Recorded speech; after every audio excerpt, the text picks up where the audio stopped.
My name is Aidan Kearney, also known as Turtleboy. He is a senior editor for Turtleboy Daily News. I'm a big fan. We've broken hundreds of stories that the mainstream media won't touch. Some blogger in Massachusetts who's getting to the bottom of this better than anybody. Why is it Turtleboy that is covering such important issues? Where is the rest of the media? You did not say that you were going to take my baby out of her vent and make him a transgender baby. Stop it. Don't you want to ask some questions? I know you do. I do. I know you do. People don't like the things that I say and want me to stop saying them, but I won't. I'm never going to stop. These are the kind of stories that must be told.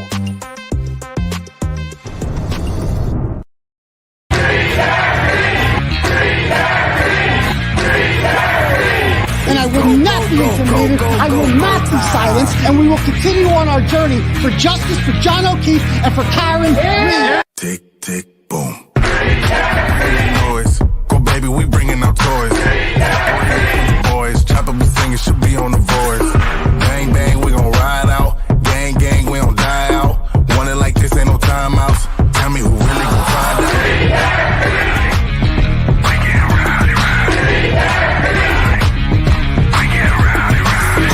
We be disturbing the peace, working, we serving the streets. Karen Reed has supporters who've shown up in large numbers. Tick, tick, boom. Hard body, and not scaring nobody. You make me resort to wildin'. You must be blind by the diamonds. I didn't want it to be this way, but y'all won't need to try this, so it's no way around it. You the loudest one, it's going quiet.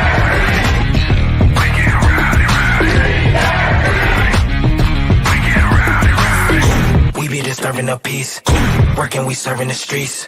About to go ahead, going beast. Bang, bang, leave you sleep. This is the first time I think I've ever seen this. An outpouring of support for someone accused of murdering a Boston police officer. Unbelievable situation. Never seen anything like it. Tick, tick, boom. You can't stop me, so who gon' stop me? You can't stop me, so who gon' stop me? You can't stop me, so who gon' stop me? You can't stop me, so who gon' stop me? We be disturbing the peace, working, we serving the streets. About to go ahead, going beast. Bang, bang, leave you sleep.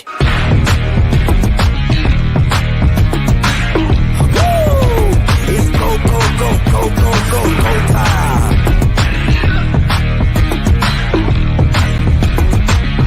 Tick, tick, boom. Tick, tick, boom. What's up, Turtle Riders? Let me fix this thing. We got to fix that. Much better. How's everyone doing out there tonight? Good, good, excellent. Welcome to the live show, ladies and gentlemen. I am your fearless host. My name's Aidan Kearney.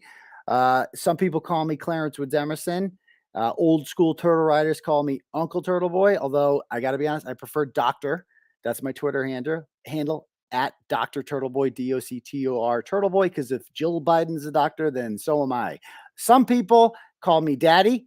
I'm not asking you to call me Daddy. It's a little bit weird, right? But if you want to call me Daddy, you can do that. I don't care what you call me. Just be here every Tuesday and Saturday night at 9 p.m. and make sure you smash that subscribe button to be here for the live show. We're also streaming this now. Oh, I forgot to set up Rumble.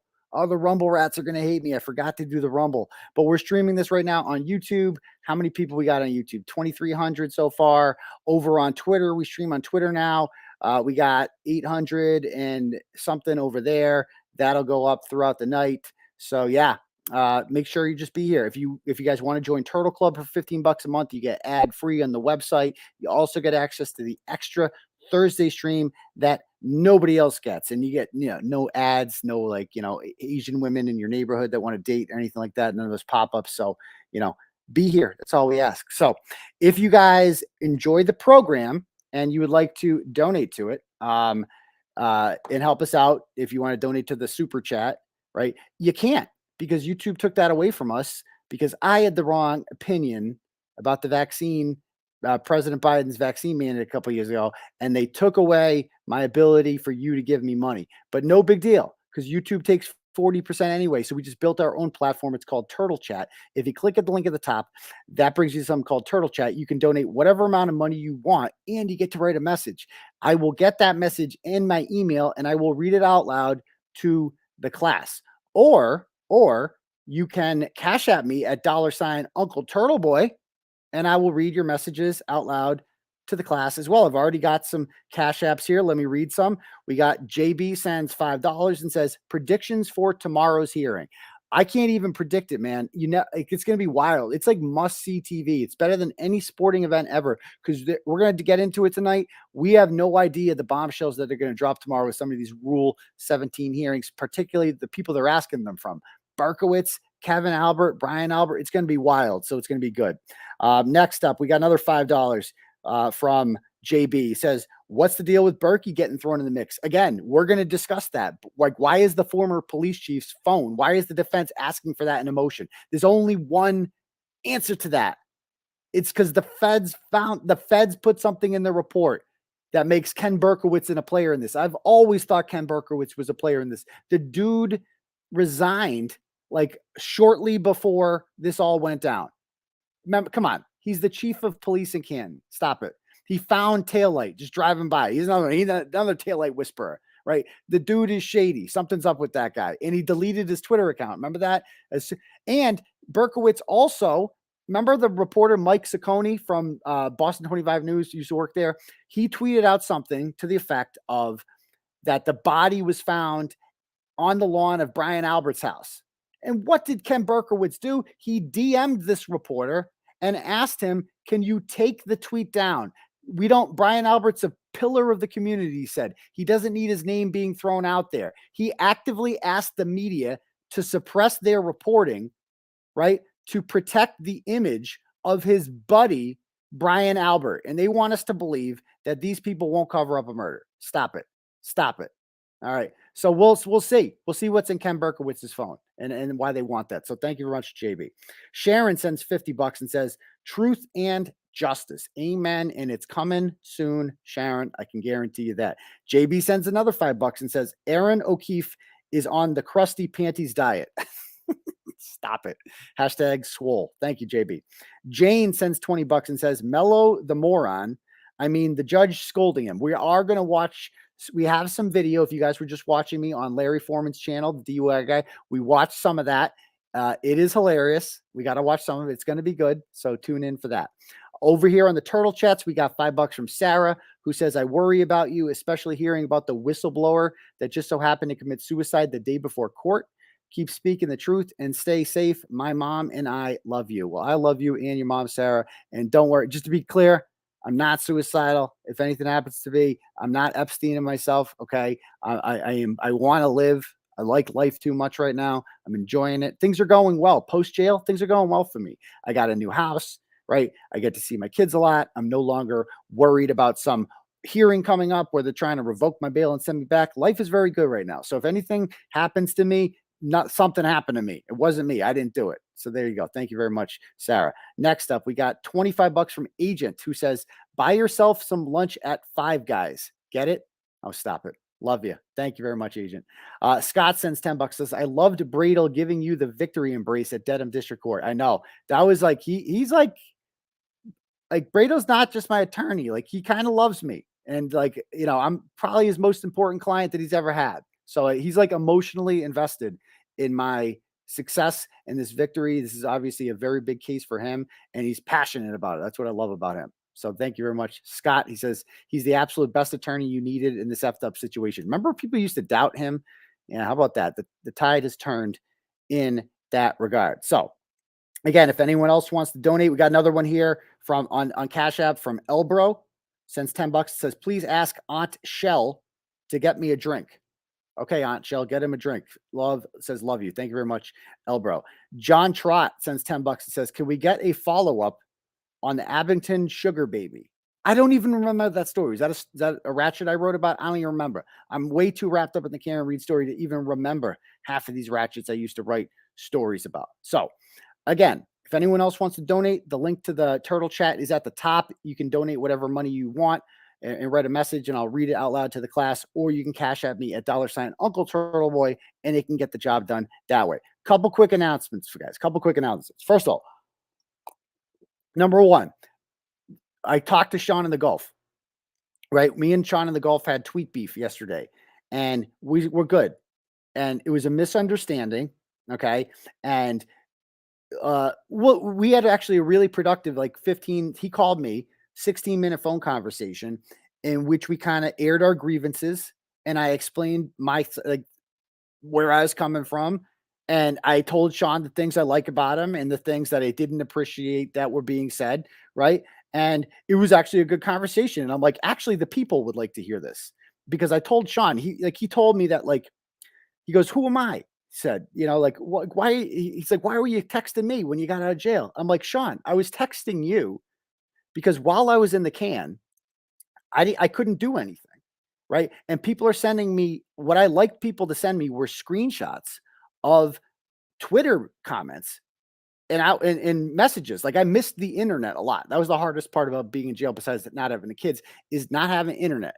And so when you live on the internet, so you're reading all these, and people would send me screenshots of, Sean basically slaying trolls every day. That was his role in the 2 months I was gone. Like, he was on there every day, just slaying trolls, going to war with them, defending the wall, defending Karen Reed's innocence, just destroying these people. So I said to him, like, don't undersell yourself. Whether or not you want to admit it, Sean, you have a following here. Like, the people like you, the people trust you, and I texted you because you're one of the leaders now. Like, while I was in jail, you were kind of like the leader, like, whether or not you understood that, you are. And so we had a good chat, and I'm like, we should have this conversation in front of people. We should talk about this. And so he agreed. So on Sunday at 7:30, I'm doing the live show on Sunday. I got to do something Saturday. Sorry. So I'm doing the live show Sunday at 9:00. And at 7:30, I'm going to go on Sean in the Gulf show, and we're going to talk about it. Okay. We're going to call it the showdown. So again, Sean's on our team, right? And even though I had an issue with him here, he's still on our fucking team, period. And he's still defending the most important issue here. And that is the innocence of Karen Reed. And that's what we're going to be doing. So that's one announcement. Number two announcement. Okay. I said I wasn't going to go into any more Karen Reed hearings. I lied. I'm going to the Karen Reed hearing tomorrow. Okay. And because, I was worried about, obviously, she who shall not be named showing up and ejecting me from the courtroom. But you know what? She didn't come to the last hearing date because I said I wasn't going to be there. So she didn't come. And she'll only come, I think, if she, as a human shield for Jennifer McCabe and the Alberts. But Jennifer McCabe cannot show her face tomorrow, right? If she comes, I'll leave, right? If she comes, I'll leave. But Jennifer McCabe, right? Only, like, she can't show up. She can't show. How can she show up with all these bombs coming out, with the FBI confirming that she actually did the Google search? And people are saying she will not. Come on. If she does that, that looks really bad, right? And then I leave, and I don't stick around this time. I get in my car and I leave because I'm not testing anything out. Okay. But I have a right to go to the courthouse and try to watch a court proceeding. If she comes, I leave, period. But that's it. Exactly, Cindy. Like, if she comes, I promise you, I'm just going to get out of there. I'm not taking any chances. I will take my ball and do my walk of shame back home. No problem. Okay. So there's that. Okay. I promise you there's that. All right. Also, announcement. Also, people like, don't go. I'll be fine, guys. I'll be fine. Don't worry. Another announcement, right? So Brian Riccio, some of you guys might know who this guy is. I want to talk about this real quick. Okay. And let me bring up a little link I have here. Oh my gosh. All right. So do you guys know who Brian Riccio is in the comments? Yes. Give me a 1 if you know who Brian Riccio is or was. And a 2 if you've never heard of this motherfucker. Let me see in the comments right now.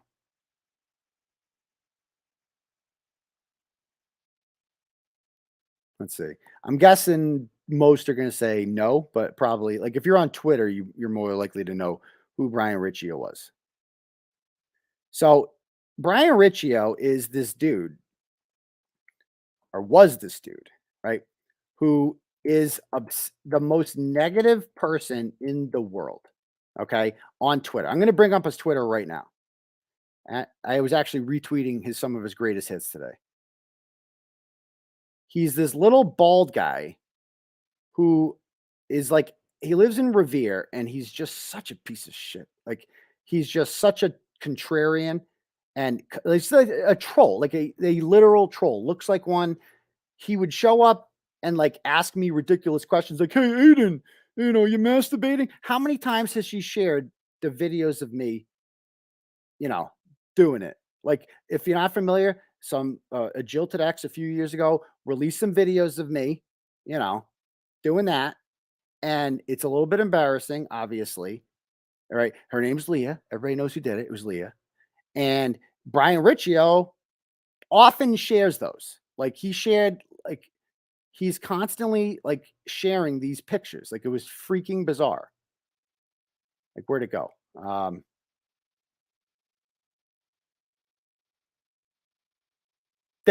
at this. Like, he's constantly posting that. That's my O face, in case everybody doesn't know that. Apparently, that's what I look like when I climax. My trust was violated by a 𝗬𝗄, right, who released them to the public. And now, ironically, she wants to cry about, oh, revenge porn. Shut up. You released these videos. You knew exactly what you were doing, okay? Stop it. Stop it. So she released these, and Brian Riccio constantly posted them. And it's just like, dude, why do you have so many pictures of me on your phone spanking it? Why? Why does another grown man have these so easily at his disposal? Like, who's going to be in charge of going? So Brian's dead. Brian died. And who's going to be in charge of going through his phone and just looking at, like, God knows how many videos of me are in there. I cringe thinking about it, right? You go to this dude's account. Again, let's click on his, like, he goes after turtle riders too. And he wants to know their identities. And like, he's just vicious and cruel and mean to people. His life was just so, I had a tweet about today, and I could have dunked all over him and shat all over him, because that's what he did when he was alive. But I didn't. I was the bigger person. I said, this should be a teachable moment. Don't live life like Brian Riccio did. Like, Brian Riccio was a sad, broken man, right? Who is so hurt, right? That the only way he could try to find joy in life was to just shit on other people, right? Because it made him, I'm watching myself. Okay. And look, he's constantly posting. If you search his name and you search the word, actually, you got to go like this to do it. Search, and then you can go advanced search, and then you can go, I'm just going to do turtle, okay? And then we're going to search Brian Riccio's account, and just look at this shit. It's just constant posting about me, constant doxing people, going after people, anyone who I'm associated with. He hates Mike Crawford, hates him, right? Hates him. And then remember, he showed up at the protest with Ray Campbell with his mask. He had 2 masks on, and his glasses were broken. We call him Hot Dog Water. Remember, he was named Hot Dog Water. Kyle named him that, right? And so my whole thing was like, don't live life like Brian Riccio, right? Like, did he think and there's so many people that live life like this, like on Twitter. It's just like, what? I hope they look at this as a lesson. Like, do you think Brian is like happy the way he lived his life? No, it was a waste, because he sat on the internet all day and he obsessed over strangers. Like, he begged for like a year. His pinned tweet was, "I need a kidney," and no one gave him one. Like, that's sad. Like, that's sad. This is how this dude lived his life. So let this be a teachable moment. I'm not here to shit all over him. Although I'll tell you who is, Kirk Minahan, because he's done the same to Kirk. And this dude's like vicious, man. He went after, like, just because somebody's dead doesn't mean that like we have to be like, oh, what a huge loss. Like, we're not going to bullshit it. We're not going to bullshit it. He goes after your family. He goes after just innocent people. The things that he posted about Lauren Murray over the years, just because she was associated with me, were just insane. Absolutely insane. Watch this. Listen, this is Kirk Minahan. And people think I'm the controversial one. Listen to what Kirk Minahan says here on his show today about Riccio. Let's listen to this. This is his ode. Brian Riccio, the older listeners remember him, hated the show, partnered up with Murchison and Shirley. And then was early on. Michael was going to fight with him outside of, he took Curtis side. Richard's a bad guy. He's a scumbag. He died yesterday. Turtleboy tweet out, you heard, I can confirm that's true, he's dead. Had some sort of heart attack or liver or something. A wretched human being who literally, like, I joke around. Obviously, Sneakers drives me crazy sometimes, but Sneakers legitimately made a mistake. He did not know Tibbetts had this history. Would not have done that. Riccio did things like that, like try to out my kids, like try to, say where I lived, and it sounds awful. Let me try this again. The sound is awful. People are saying, let me plug this in, and this might work better. Today, Turtleboy tweet out, you heard, I can confirm that's true. He's dead. Had some sort of heart attack or liver or something. A wretched human being who literally, like, I joke around. Obviously, Sneakers drives me crazy sometimes, but Sneakers legitimately made a mistake. He did not know Tibbetts had this history. Would not have done that.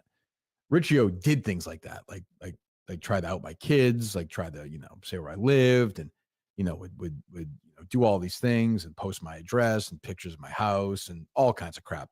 And partnered with Merson, tried to really ruin my life. He died, and I saw Turtleboy tweet out these, sad in the way that he lived such a miserable life and he feels bad for him. I am sorry as well. I'm sorry that he didn't live longer and suffer more. And I hope his last moments were alone. I'm sure they were. And just full of misery, because he was a terrible, terrible human being. And I see some of these people who are extreme lefties tweeting out what a great guy he was. And you could think that. I'm just telling you, he was a really bad, bad, bad human being. So I am glad that he's dead. You know what's crazy about that is that, like, Kirk can say something like that and doesn't have to worry about blowback. I say something like that. Like, my haters are worse than, like, what I said about Brian Riccio was pretty harmless. It was actually in good taste. What he said was, that's his genuine feelings. And that's the feelings of a lot of people, right? Because Brian Riccio, like, he's not going to be like, oh, it's so sad, such a big loss, right? It's like, so Kirk Minahan is, he will suffer no blowback from that. There will be no people, because Kirk Minahan, Brian Riccio, the older listeners. So, because Kirk Minahan doesn't have teams of people and Discord servers and YouTube channels that are dedicated to hating him. I do. Again, Mark Randazza represents Alex Jones and me. Alex Jones is like the most hated guy on the internet, right? Most controversial guy on the internet. And Mark has always told me that the people who are dedicated to taking you down are more dedicated than the people who hate Alex Jones. Like, much more. It's bizarre. Like, the people who hate you are the most dedicated people to hate. Just go. There are so many accounts. There are like 4 Twitter accounts for like Aidan's dead abortion baby or something like that. It's Christmas. But it's funny because there was no baby. So, like, I can laugh about it at least. Like, it was all fake anyway. So there's no abortion and no baby. So, but like, Kirk can say something like that and he will not get, if I say something like that, that's going to get clipped, right? And then 𝗵𝗄𝗄𝗆 is going to write a story about me or something like that. Turtleboy bad. Like, they're going to post something like that. So there's that. So anyway, so those are my announcements.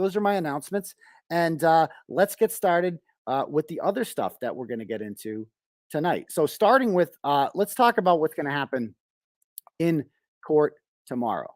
Let me pull up this motion hearing. Okay. All right. So it's an afternoon hearing. So Auntie Bev is going to want to get out of there. Hopefully she lets them talk for more than 10 minutes this time. And let me see what exactly. Let's see. Reed, Karen. It's so weird how there's another Karen Reed who comes up in Norfolk Superior Court when you look this up for personal injury torts. Whoever that is, sucks to be her. Oh, she's an Esquire. She was a, okay. Trying to pull it up. One sec.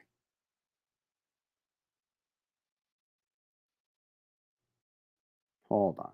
Anyway, it's taking a while to load here, but basically they are, I believe, correct me if I'm wrong, guys. The rule, people are asking, okay, so first question, when will we know about the motion to dismiss? I don't think, that's a good question. I would guess within a week, I guess.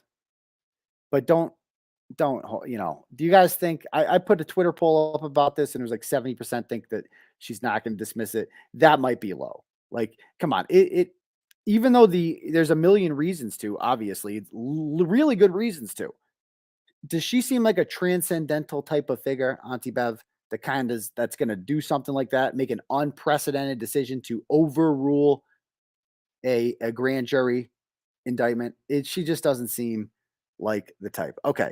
So I'm trying to read here. Defendant's motion for admission pro hoc vice, Elizabeth Little. Tanis Yannetti got added to the team. That's pretty cool. That's David's sister and law partner. Okay, here they are. So they are defendant's motion order pursuant to Rule 17, directed to Kevin Albert, Brian Higgins, and Brian Albert. So why those three? And to Brian Albert, Kenneth Berkowitz, and Brian Higgins. So why those three? And there's only one thing that comes to mind. They're not, because they know they can't do the fishing expedition thing, because Auntie Bev doesn't like fishing expeditions. She's been over this. They've tried getting Brian Albert's phone like 4 times. They keep losing it. They brought it all the way to the SJC. They couldn't get his phone records because they couldn't overcome the Lampron standard. The Lampron standard is that there's like 4 things on there that you have to meet. And the 4th one to get someone's phone is it cannot be a fishing expedition. So you can't just say, we think that there's some shit on there. We bet there's a whole bunch of incriminating stuff on there because of X, Y, and Z. That leads us to believe there's incriminating stuff on there. Auntie Bev don't play that. She wants to know, like, do you have proof? Like, what do you have? And so I find it hard to believe that Alan Jackson and David Yannetti and Liza Little, knowing how Auntie Bev feels about fishing expeditions, would once again file a Rule 17 motion to get Brian Albert's phone again for like a 5th time. Maybe they just like striking out unless they got something. Because Alan Jackson said this in court. Your Honor, this isn't a fishing expedition. We already caught the fish. We just need you to reel it in. Just need you to reel it in for us. I'm guessing right now there's something big. There's that if they're asking for these people's phones, that means the feds have their phones, because we know the feds have their phones. How do we know the feds have their phones? Because we got Proctor's text messages. So if they have Proctor's phone, they can get anyone's phone. You know why? Because they're the goddamn FBI. They can do whatever the hell they want. They can just go into Sprint, Verizon, whatever, and say, give us the goddamn records on this person because we're the FBI. And that's what, and you just have to do it. Whereas like Karen Reed's lawyers have to file motions, go to the SJC, write rulings, and we go in front of Auntie Bev, and then these get denied and blah, blah, blah, blah, blah, blah. Right? The 222 call at Higgins, that came out at the last one. So like they most likely, the feds, already have all their phones. And now the defense wants them. And it wouldn't be a fishing expedition if they already knew the contents of those text messages. If they knew the contents that the feds have on what Brian Albert was texting and who Brian Higgins was calling and texting, right? So that's like, it's not a fishing expedition when you do that. And so the other ones, who else are they calling? So they want Brian Albert's phone. So that could be interesting. Brian Higgins' phone. And we know at the last hearing that Brian Higgins and Brian Albert called each other at 2:22. They called each other at 2:22. 5 minutes before Jennifer McCabe Googled, how long to die in cold? It has been proven by the FBI that she did in fact Google how long to die in cold at 2:27 a.m. So there's good, that like that alone helps you kind of overcome the Lampron bar. But what about the 2 other names? Kevin Albert and Kenny Berkowitz. What do they have in common, those 2? Well, they're both going to be protective of Brian Albert, and they both work for the Canton Police Department. At least they did on January 29th, 2022. Berkowitz was the chief of police then. Kevin Albert was a sergeant detective for the Canton Police Department. Remember, Kevin Albert is the reason, not Brian Albert, no one else. Kevin Albert is the reason that the state police took over and that our Michael Proctor got put in charge, is because there was a conflict. A dead body is found on Brian Albert's lawn. His brother's 𝗵𝗵 in the Canton Police Department, and that's a conflict, right? So I believe, and he also owns a Ford Edge. Did anybody know that 𝗵𝗵 owns a Ford Edge? Yeah, that's what I'm told. And a Ford Edge was seen at 3 o'clock, sitting next to, right in the spot where 𝗵𝗿𝗂𝗆's body would be found less than 3 hours later. So if they are filing a Rule 17 motion for Ken Berkowitz's phone and for 𝗵𝗵's phone, it's because they know something. And we're going to we can speculate till the cows come home about what that's going to be. One thing I can think of off the top of my head is, even if if the feds have not gone through 𝗵𝗵 and Ken Berkowitz's phones, which I bet they have, the feds don't play. Like, this is a federal investigation. What are you motherfuckers on Twitter thinking? What are you guys thinking? Do you know who you're messing with here? Like, they can do whatever they want. They're the goddamn FBI. Like, they can find out anything. And they're, y'all murdered a cop. You murdered a cop and threw him in the lawn and framed someone. They're not going to let that go. What are you people thinking? Because Jennifer McCabe shows up to court smiling, you think it's over? Are you insane? Oh my God. You think the FBI is going to let this go? No, they're turning over all the stones. And they're going to get them. They're going to get them. They know. So what I'm guessing, first thing comes out to my head, is that they might have some messages or calls from, I don't know, Brian Albert to 𝗵𝗵 at, I don't know, 2:30. And maybe they don't have 𝗵𝗵's phone yet, but maybe they want it because maybe Brian Albert texted 𝗵𝗵 something like, come over here and help me move the body. I need your help. Something like that. Our stupid nephew Colin done fucked up and got angry and did some roid rage shit. Yeah, come on over. We're going to need you. Chris is taking care. Chris is getting Proctor on it. Okay. Maybe something like that happened. I don't know. I'm just speculating here about why Alan Jackson and David Yannetti and Karen Reed and Elizabeth Little suddenly are filing a Rule 17 motion for 𝗵𝗵, who has not really been a player in this whole thing. They're just suddenly asking for his phone. And they're suddenly asking for Ken Berkowitz's phone, the police chief, who just abruptly retired after this stuff started coming out. And mind you, it was like Ken Berkowitz is the guy who got left out of the conspiracy. He just showed up one day and he's like, oh, I found taillight too. Remember that? He was just driving by a week later and just found more taillight. The days went by, but every time they went by, there would be more taillight. It was like coming out of the ground or something. He found it. He just found it on his free time. He's driving down Fairview Road, which is not a cut-through street. Unless you're trying to go from Cedar Crest. You got a buddy that lives in Cedar Crest, I guess. Other than that, you're not going to use Fairview Road. You're going to use Dedham Street. You're going to use the other one at the end that begins with C that I always forget. I feel like I know this town too well. But yeah, 𝗵𝗵's definitely in the TUI report. And some people think that Sandra Birchmore case is what got this ball rolling. And 𝗵𝗵's involved in the Sandra Birchmore case. So is Michael Lank. They all are. So is Nicholas Garino. Remember, Nicholas Garino from the Massachusetts State Police, Westfield State graduate, Nicholas Garino. He is the forensic expert from the state police. He was directing traffic in Norwood 6 years ago, and now he's the foremost expert on digital technology for the Massachusetts State Police. In the Sandra Birchmore case, he's the one that didn't find How Long to Die in Cold when they did a forensic audit of Jennifer McCabe's cell phone. He didn't find it anywhere, not at 624, not at 227, neither times. But Nicholas Garino did report in the Sandra Birchmore case when he took Matthew Farwell's phone that he couldn't read Matthew Farwell's text messages because he deleted them. Somehow the forensic expert guy is just like, oh, he got outsmarted by the guy who deleted his text messages. We don't have a way around this one somehow. Oh my God. Oh my God. So give me a break. Give me a break. These people. Justice for Sandra Birchmore. Sandra Birchmore did not kill herself. Sandra Birchmore was murdered by Matthew Farwell. Everybody knows that. The police, led by Detective Lieutenant John Fanning of the Massachusetts State Police, covered that up, and Nicholas Guarino covered it up, and Kevin Albert and Michael Lank, and they all covered up the murder of Sandra Birchmore. Yes, they did. That's a fact, not an opinion. That happened. Justice for even the people that think Karen Reed's guilty, they say Karen Reed's guilty. Everybody knows that Sandra Birchmore did not kill herself in Canton. Everyone knows that. So please stop it. They're going to find, and I cannot wait for tomorrow, man. Tomorrow is going to be wicked. It is going to be wild.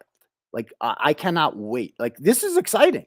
Finding out what does the FBI, we've been waiting on this FBI investigation. They can't just release it to the public. So the only way we can find stuff out is in these hearings when Alan Jackson gets up there and tells us all about it. And he starts, and they can't deny it. They cannot deny what happened. Now they're going to have, there's going to be some cope. Okay. There is some cope already. Let's talk about Coper herself. That would be, what's her name? Jennifer Coffindaffer, the kind of like paid propagandist for the prosecution. So Jennifer Coffindaffer has me blocked. So I have to go on one of my alts to read hers. But I pulled up some of her tweets. And by the way, she does a YouTube show now. In case you want to watch something really cringe, she does a YouTube show. And I am going to bring up some of her tweets here, some of my favorite tweets in her video. I know the Glare did a breakdown of her video. So, all right, let me pull this up.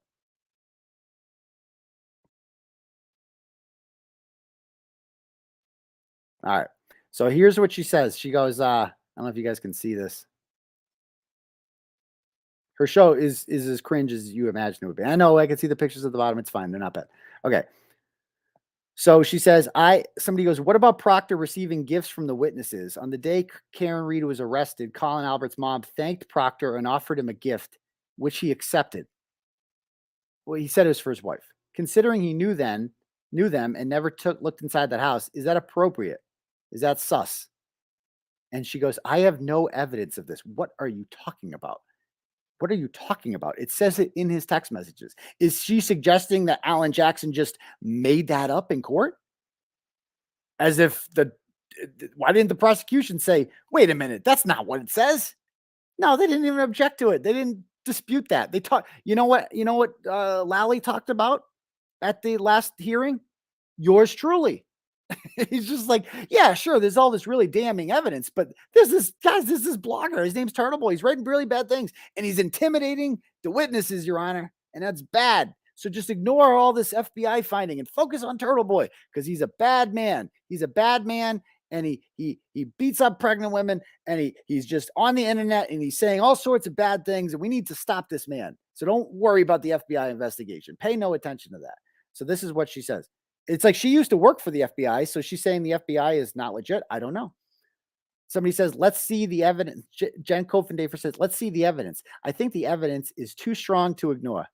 And somebody says, Jennifer, wouldn't you agree that if the evidence is tainted, it's not really evidence, but a fabrication of? She goes, evidence? I have yet to see any information from the FBI that anything was planted or fabricated. Yannetti and Jackson would have been screaming from the rooftops. They didn't. Time out. Time out. She says that I have never seen any information that anything was planted. Well, Jennifer Coffindaffer, let me ask you a question real quick. Let me ask you a question. You did hear the part where the FBI said unequivocally that John O'Keefe was not hit by a vehicle, right? His injuries are inconsistent with a motor vehicle homicide. So if John O'Keefe was not hit by a car, Jennifer Coffindaffer, then riddle me this. Why did Michael Proctor find 35 pieces of taillight if nothing was planted? Like, if he wasn't hit by a car, which the FBI says they're Quantico trained, whatever, with 4 PhDs, says that he wasn't hit by a car, then riddle me that one, Jennifer Coffindaffer. How did the taillight get there? Tell me that if nothing was planted. And people are like, she's a paid propagandist. She's not. She's this stupid for free. And I wouldn't even say stupid. She sounds stupid, but she's not. Okay.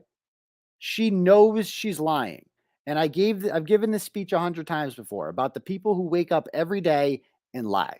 Like it is their job to be. I don't know what it's like to be those people because I get up every day and I tell the truth. That's what I do. These people get up every day and they're just like, I have to defend the indefensible. I have to just make shit up. Because everybody knows Karen Read is innocent. Everyone knows that. And the only people who say that Karen Read is guilty are just mad at me. That's it. It's that freaking simple, guys. You know, like, I could go down the list of people like coincidentally, Krusty Panties, Mike Gaffney, Leah, like all these people who have a previous beef with me, who have dedicated their life to trolling me and obsess over me. They all coincidentally have taken the position that Karen Read is guilty. What are the odds? What are the odds? And then people like, you know, she who shall not be named, the fake DV victim, right? She gets mad at me. And Karen, she was wearing free Karen Read stuff 5 minutes ago and throwing herself at me. And now all of a sudden Karen Read's guilty. Or Twisted Tragedies. Remember Twisted Tragedies? The fupa pajama, fupa pants, whatever, that was always smoking outside the courtroom and had a channel. Remember she had a channel? She was a grifter. And I called her out. And so did actually the fake DV victim. We both called her out for being a grifter, that she's just using the Karen Read case to enrich herself, asking for donos. Remember she was like doing this fundraiser to send her boyfriend or whatever he is, common law husband, to go play softball in Florida or some shit. And I called her out for it. It was a big grift. Yeah. So she was all trying to make money off of Karen Read and free Karen Read. Yeah. Yeah. She's with them now. She's with them now. She's like a regular in the Krusty Panties Discord, a regular on there, and is like fully on board with Karen Read is guilty. It's so weird how that happens. Isn't that weird, guys? That everybody, except for Coffindaffer, actually, it is kind of Coffindaffer too. Coffindaffer, when she came on this, she just didn't like me. She didn't like the jib of my, what is it? The jib of my sale? The jib of my whatever. She didn't like it. She didn't like my style, my flavor. Okay. I offended her. And so she took this position, but she's also a bootlicker. She's also like former FBI, and it will automatically de facto take the position of pro law enforcement no matter what. No matter what. And so this is what the kind of stupid things that you get from her. And the dangerous part of a Coffindaffer is they put her on court TV all the time like she's some sort of expert. The cut of my jib. Thank you, Vicky 𝗏𝗏. The cut of my jib. So they put her on court TV like she's some kind of expert. And this is the kind of nonsense that she says. She's got 80,000 followers. She goes, "That I don't see any information." What else does she say? Will there ever be justice? Oh, no, let me see. Where's the big one? This is what no, hold on. Okay. Trooper Proctor is the lead investigator in the murder case. The defense counsel referred to the case, indicating there's public corruption. The FBI has been investigating it. They released their report to the defense and the judge presiding over the O'Keefe murder. One of the points of contention from those seeking to acquit Karen Read is that, what happened? Did I just lose it? Hold on. I lost it. Hold on. One of the points of contention from those seeking to acquit Karen Read is that Trooper Proctor was close to Brian Albert. Specifically, his brother's wife, Brian Albert's brother's wife, Julie, is good friends with Trooper Proctor's sister. While this is a tangential relationship,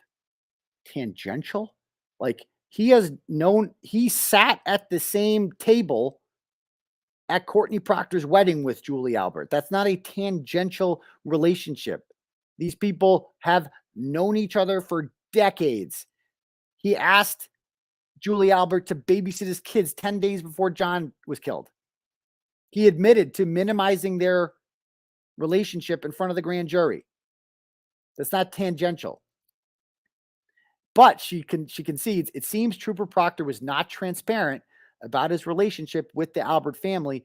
At least that's what the allegation is. Why soft sell anything? I have read the court papers, and the situation indicates he was on duty, and that is why he caught the case. That made sense. When you're on duty and it comes in, you take it. But should he have recused himself? The case was always viewed as a hit and run. When there is a hit and run, you would have no reason to suspect that neighbors in those living in the house, the home in the house where the body was found, near the street would be anything other than possible witnesses. So think about what she's saying here. She's like, it's okay that Michael Proctor didn't recuse himself for knowing the Alberts because it was a hit and run, except she's missing one thing, folks. What's she missing? What's she missing? It was not a hit and run at first.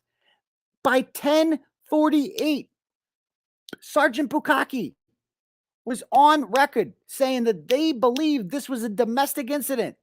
The initial plan was to say Karen Read took a cocktail glass and smashed it over his head. That was why do you think they planted cocktail glass instead of taillight? Why do you think the Canton police only found clear cocktail glass and not taillight? Because they said, John, yes, John, look at the court documents. I don't have it with me right now, but we've shown them a million times before. This was originally reported as a domestic incident as late as like 10:48 a.m. So this nonsense about it was always a hit and run. It wasn't a hit and run until they found out later that her taillight was cracked. And they're like, oh shit, we'll go with that one. Oh yeah. Oh yeah. Go back and read. I mean, I got the answer to everything. I could debate anyone on this topic. I can run circles around them because I got the facts on my side. I don't have to wake up every day and lie like Jennifer Coffindaffer does. She goes on to say, at the end of the day, I am personally angry that Trooper Proctor didn't do the right thing and come forward. Hiding the relationship is far worse than just admitting there was one. Wow. Wow. Even Coffindaffer is calling out Michael Proctor. She's mad at him. She says that she is personally angry that he didn't do the right thing and come forward. And that's what I don't understand from the O'Keefes, from Paul O'Keefe and Peggy O'Keefe and all these people, is how are you not upset at Michael Proctor? Even if you truly believe that Karen Read did this, which you don't, even if you truly believe that, how are you not upset with Michael Proctor for compromising the entire investigation against Karen Read for not disclosing his relationship with the Alberts? Yeah, I mean, I agree. It's a fake surprise, KJ. What people are saying, she's just the fall guy. Proctor's just going to be the fall guy. That's what they're all going to do here. So I sincerely hope that 𝗪𝗔 Proctor, instead of policing what people are saying on Facebook right now, I sincerely hope for 𝗪𝗔 Proctor's sake that she is having a frank discussion with her husband right now about throwing some other motherfuckers under the bus.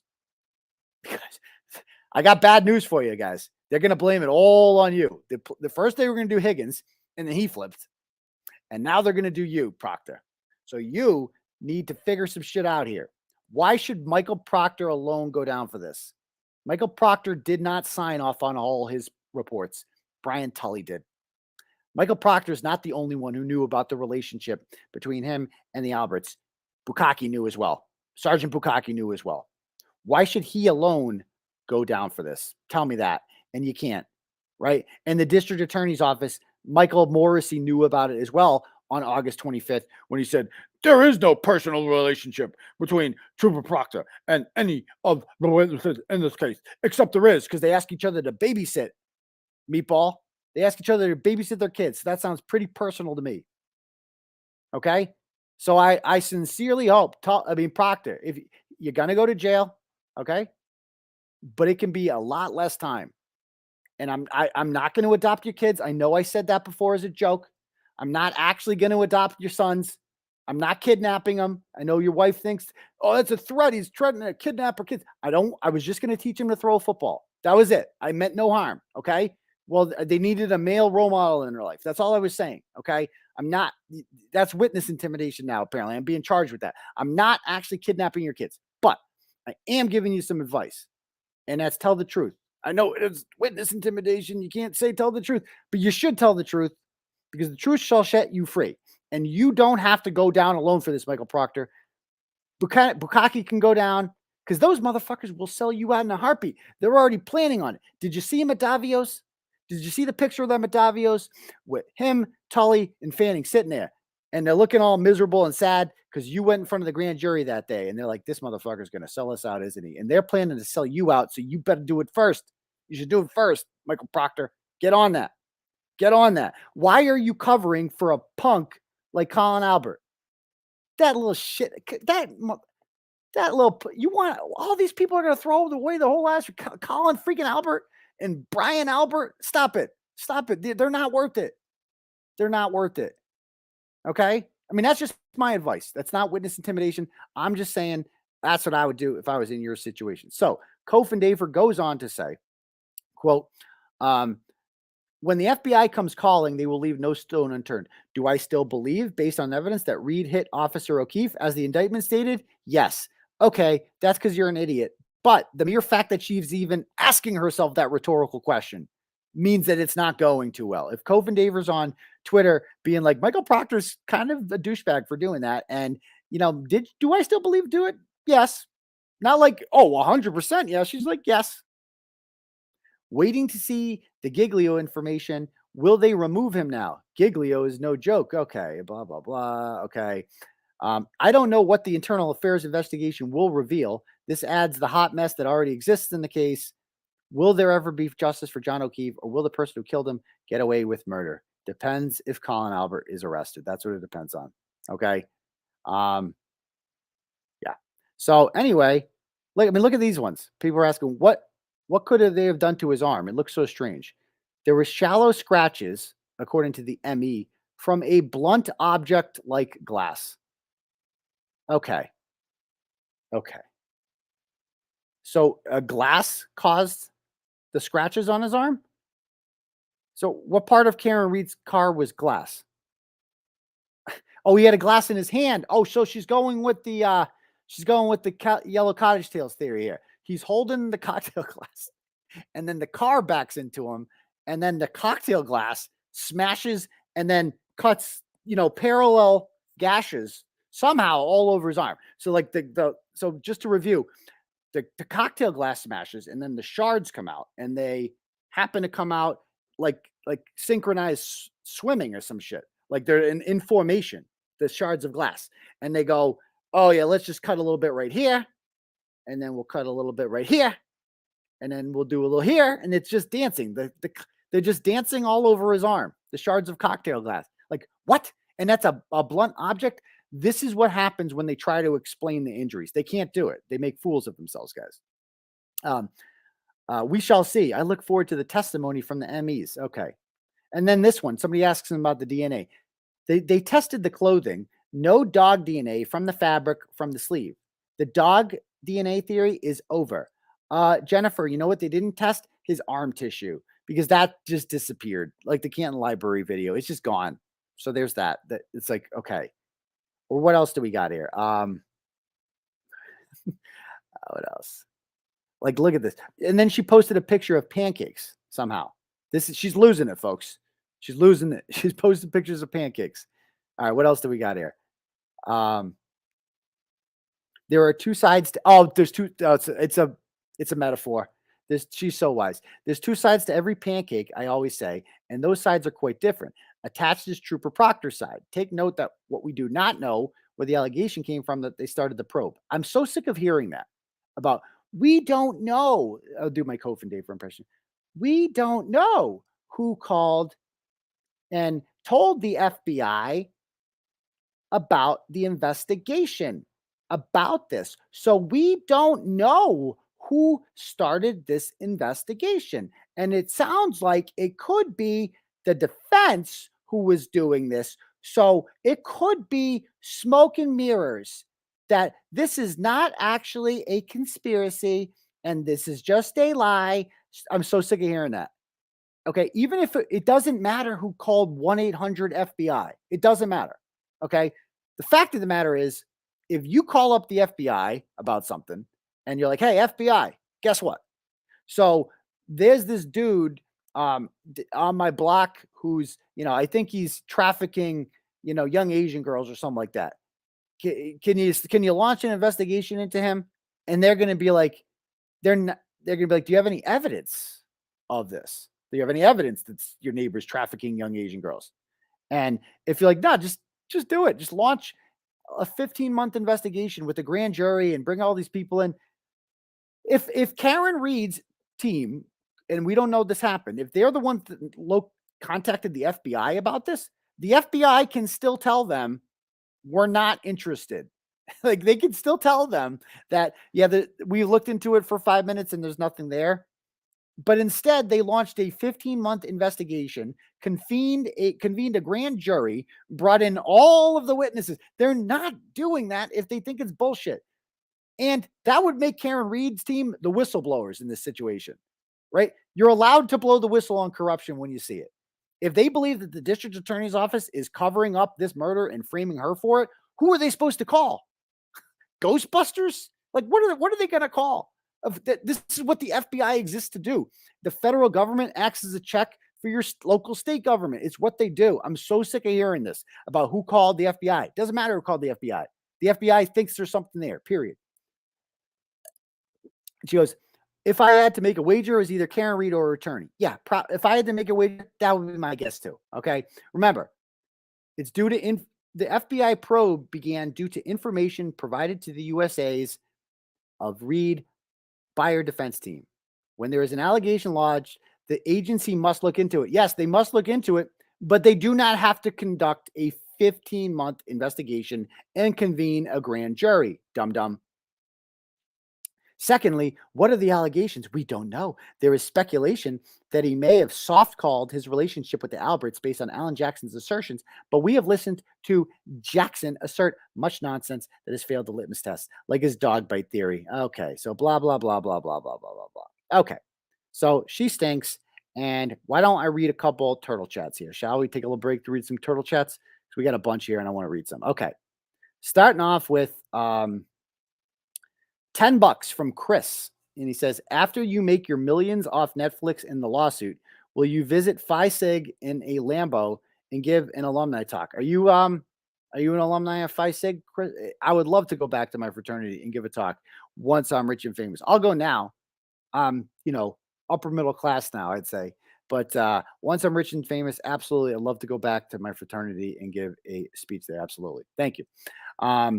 Sarah sends $50 and says, keep up the good work. Well, thank you very much, Sarah. I'm going to do just that. Kathleen sends 25 and says, will KP ever be charged with anything? Yeah, guys, Peter was charged last week in Leominster District Court with felony witness intimidation. Not like fake witness intimidation like I was charged with, real witness intimidation. Like she's done. Like she's going to have to take a plea. She's going to have to plead to a felony. If she takes it to trial, she's going to go to jail. No doubt about it. Like she's in serious jeopardy of going to jail. And today in Stoughton District Court, she had court because she is being charged with violation of a harassment prevention order against Lauren Murray for the second time. And she would use Brian Riccio to post naked pictures of Lauren on the internet a lot. And now he's dead. So she lost one.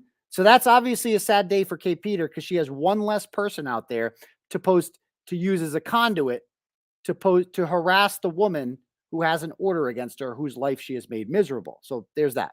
Okay. So thank you very much, Kathleen. So yes. George sends $10 and says, fuck Nicholas Fiorillo. Hear to that. Thank you.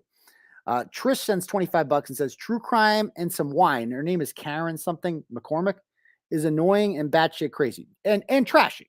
Let's keep it a buck. She's a trash bag. She's a box wine mom who was another one who used to think Karen Reed was innocent and suddenly realized that, oh, wait, I don't like Turtleboy. So now Karen Reed's guilty. She's another one. So that's what she says about her.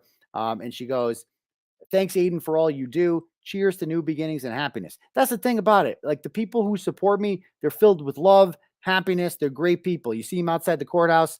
Taking pictures. I'm in court today. I had this guy come up to me at court, and African-American fella, and he comes and he's like, yo, Turtleboy. And I'm like, yeah, how's it going? He's like, hey, he goes, I was locked up in South Bay. I think it's South Bay, South of the jail. He's like, I was locked up, and I saw you on the news that you were arrested. And then he asked to take a picture of me, and then he posted on Instagram and tagged us. It was pretty cool. That's what happens everywhere I go. People like Turtleboy. And they're filled with love and happiness and whatever. And the people who don't like me are people like Riccio, who are filled with anger, hatred, and darkness. And I'm so happy to be on the other side of that. So thank you. All right, next one. Ghost sends $5. Says people like Mike Crawford and Lauren Murray need to sage their homes so Brian Riccio doesn't haunt and stalk them. All right. Thank you, Ghost. Amy sends $5 and says, have they even done any DNA testing in the house? They didn't even go in the house. DNA testing in the house. They couldn't even luminol the house for blood. They haven't even gone in the house. Stop it. Thank you, Amy. Paul sends $10, says, tomorrow will be epic. We will be there at 12 tomorrow. Let's pack both sides of the street tomorrow. TB, what time you coming? I'll be there probably shortly. I'll be actually there a little later. I'm actually not going to be able to get there for the whole protest thing. But I'll probably aim to be there around 1:30. That's going to be my goal. But I'm happy you guys. I mean, again, this is a movement that's taken on. You guys don't need me anymore. The training wheels are off. So thank you, Paul. Kyle V sends $100. Thank you, Kyle V. And he says, it's a sad day. Pour out some of that stank broth you boiled those ballpark franks in for the late Fat Master Flex. Hot Dog perfected the mass and cask grab and brought back the Unabomber casual for stuff. He did dress like the Unabomber, and no one appreciated it. His cell phone has so many balls in it, he needed a quarter to open the thing. Jokes aside, death automatically doesn't make you a good person. And that's what I'm saying. And that's what Kirk Minahan was saying. And I was more loquacious in my ode to Brian Riccio. I was kind, quite frankly, because he would not be as kind to me if I were to pass away. I'll tell you that much right now. Also, we got Cash Apps here. Jody sends $25 and says, you exposed this corruption. Thank you. Thank you, Jody, for being here for everything. I appreciate that. Jen DeAngela sends $5. No comment, but thank you, Jen. Carrie sends $20 and says, Melanie Little is in your chat. You too. Oh, I love Melanie Little is like my favorite. I mean, I love 𝗿𝗫. I love LTL. I love Dave McGrath, but nobody does a better Karen Reed stream than attorney Melanie Little. And I would love to do a thing with her someday about this because she just brings the facts and she's great and she's passionate about it. So thank you, Carrie. And thank you for watching, Melanie Little. Jim Ferris Bueller sends $10 and says, 2 girls, 1 cup. Oh, stop it. I know what that means. I know what that means. Frank K sends $5 and says, hey, Aidan, can I borrow $5?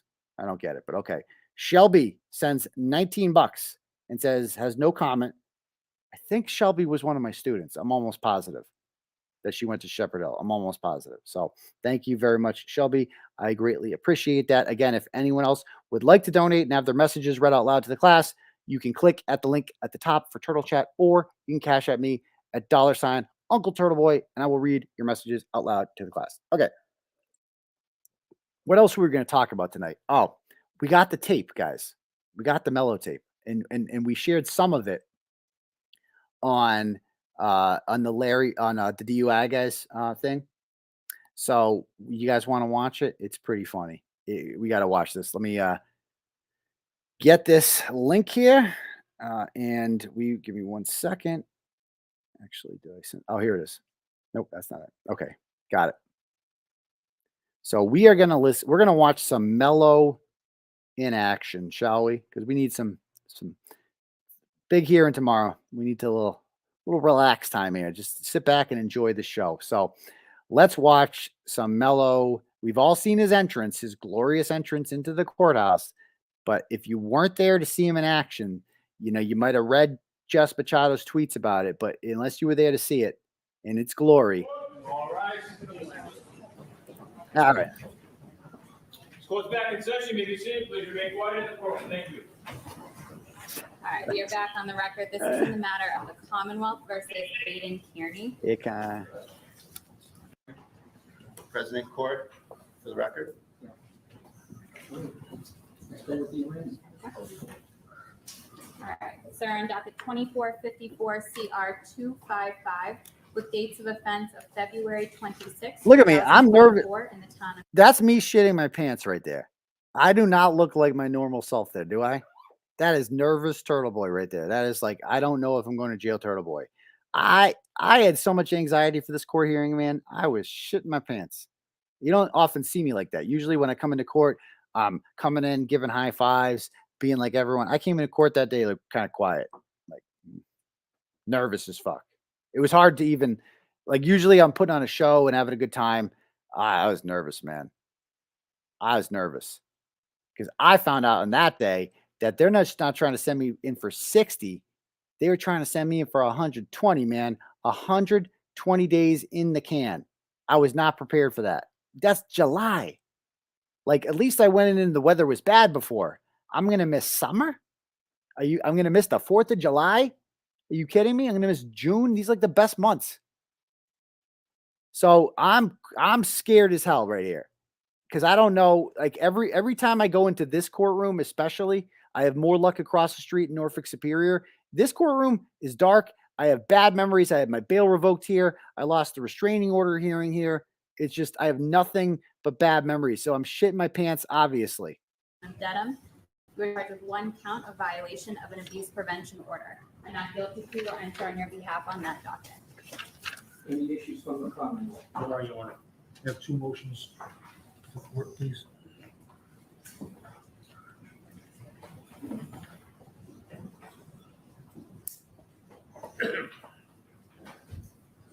Judge, these are arraignment motions. I'd like to hear a motion to dismiss prior to arraignment.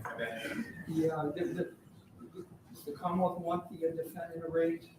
Oh, yes. Yeah, so he's going to be arraigned, and the Commonwealth's the moving party. So I'm like, we're off to a bad start. As far as the order for pretrial, Because we wanted a motion to dismiss. We didn't get a clerk's hearing. We didn't get to share we didn't get a chance to show the videos that showed that I didn't yell anything. We didn't get to show like the police testifying that like this woman's lying, that I didn't violate any orders. And I'm like, okay. But the judge, like, we realized quickly that Judge Pomeroy, like a lot of judges, they just like police reports, right? They trust police. And if it's in the report that it happened, that's what he's going with.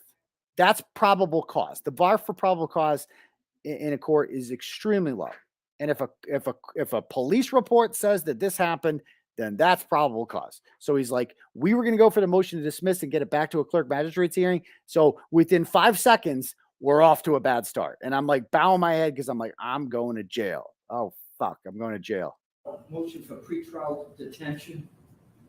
And it does qualify under the statute, so the issue is one of probable cause. Are you going to be contesting the probable cause, Mr. Brady? Yes, Your Honor. I'll hear you, Mr. Mello, on the pretrial detention motion. And Lauren, that's a great question. Why is Gretchen Voss going to these things? She already wrote her story, her crappy story. So why is she coming to these things? Why is she showing up at these events? Because she's there to watch. She's a troll masquerading as a journalist, and she's there to take joy in my misery. Gretchen Voss is hoping that I go to jail here today, and that's going to make her happy for some reason. Like she's palling around with Grant Smith Ellis, who should probably wear a helmet when he goes out in public, and she is what she is. Okay. Your Honor, this new charge before the court is one of an ongoing series. I'm focused on this probable cause. Yes. I'm not interested in the ongoing series. What we have here, Judge, is Your Honor has reports. I can certainly give Your Honor a copy of the reports that we have. It's too voluminous. Voluminous. To the court, Judge. Look at him. But this is a police report. Can I just ask a question? Ken Mello came into court with no papers. Where did these papers come from? Who's storing these? Who is storing these papers? Who's pulling the strings on Ken Mello? And the answer is Krusty Panties. He submits this 85-page thing filled with screenshots of Turtleboy was here and the fake victim was over here. And yeah, we have screenshots of it and they have arrows pointing, and it's just what? Our whole argument was I didn't even see her. I didn't even know. If I go to the TD Garden and for a Celtics game and she's there across the court from me in a sea of people and I don't see her and I don't leave the TD Garden, that's not a violation of the order. And it was the same concept here. Hundreds of people are milling around. I don't see her. I don't know what you want me to say. What stands out among everything else is the fact that Mr. Kearney, and I apologize for leaning, Judge, but I'm dying. Mr. Kearney was aware that the party to whom the abuse prevention order was given was across the street at the Superior Court. He walked in the courtroom. She was present. He did walk out. That's a lie. We're starting off with a lie. He walks into the courtroom courtroom. She's present. He walks out. Motherfucker, I got there 2 hours before her. I was in the courtroom. She walked in. I left. That's what happened. It's on video. So immediately he starts it off by lying. He's lying. And everybody knows this is a lie. Again, he's another person that has to wake up every day and his job is to lie. Whoever then walked across the street, certainly within 100 yards of the Superior Court, and he stayed there as the victim, if you will, in the abuse prevention order. She's not a victim. Left the Superior Court. He was well within 100 yards of her, and for whatever reason he had to be there, he was aware. For whatever reason, he had to be there. Oh, almost like it's my job as a journalist. And like I go to every hearing when I'm not incarcerated. I go to every Karen Reed hearing. Kind of my thing. I don't know if you noticed that, Ken. Kind of a major player in this whole Karen Reed story. They talk about me a lot in court. I don't ask them to, but they like to talk about me in court. I don't know why. I'm just a guy on the internet holding some peaceful protests and writing some stories and asking some questions. And I don't know why the prosecution keeps bringing me up. But that's why I'm there, Ken, because this is kind of my job. My question is, why was she there? Because she's never come to a hearing before. Oh, yeah, we know why she was there. She was there as a shield for the McCabe's and the Alberts to eject me from the courtroom because the restraining order to her is nothing more than a weapon, and domestic violence to her is a joke, okay? Domestic violence to all these people is a joke. Like they think this is funny. That's what Chris Albert said to me on the way up. Yeah, he said, yeah, that's a bitch, huh? Yeah, domestic violence is real funny, huh, Chris? To just make up allegations of domestic violence and get an order just so you can kick me out of a courtroom. That's real funny, isn't it? Yeah, okay. Yeah, right. Well, the fact that there was an order, he was aware of her presence in the building, and he remained there. This defendant never acts in an abundance of caution. The only issue isn't the abundance of caution, it's whether there's probable cause. Focus on that. Focus on probable cause, judges, within 100 yards. Mr. Kearney was within 100 yards of the individual. He was aware that she was present. He did not make any attempt to. How does he know that he's always saying what I'm aware of? How does he know what I'm aware of? I was aware when she was in the courtroom. I wasn't aware outside. The hearing lasted 10 minutes. I didn't even get to say hello to people before everyone started pouring out of the courtroom. Oh, he should have ran to his car, Your Honor. Why would I go to my car? So that she can accuse me of keying it? No, thank you. Go beyond that 100-yard limit, and he stood there as he watched her exit the building. The police report certainly states. What happened? Did I lose it? What happened to the thing? Did I lose it? Did I just click something? It's FUPA computer. Hold on, let me bring it back up.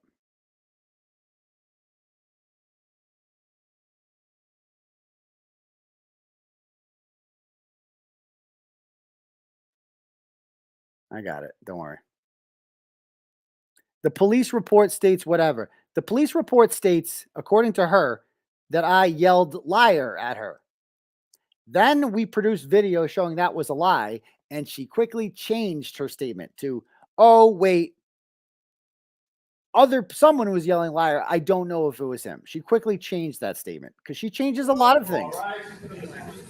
Because she is a liar. Let's separate when the hearing is going to happen from whether there's probable cause.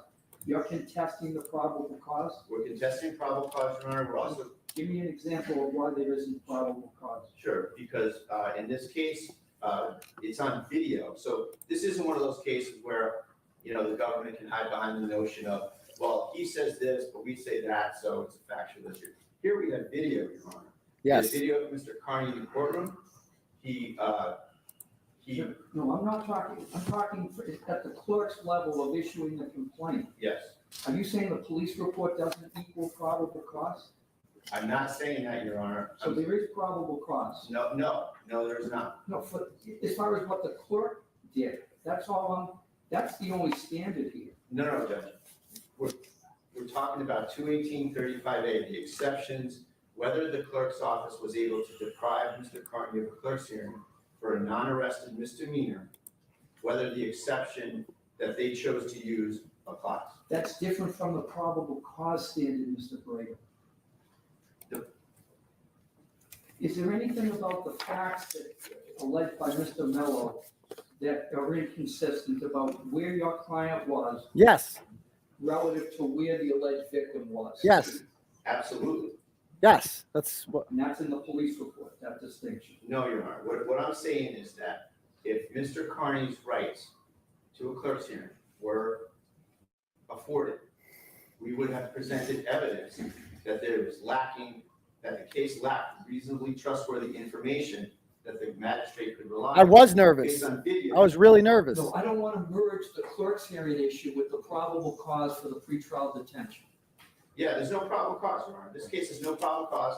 We're prepared to do a hearing. We have 2 officers here today.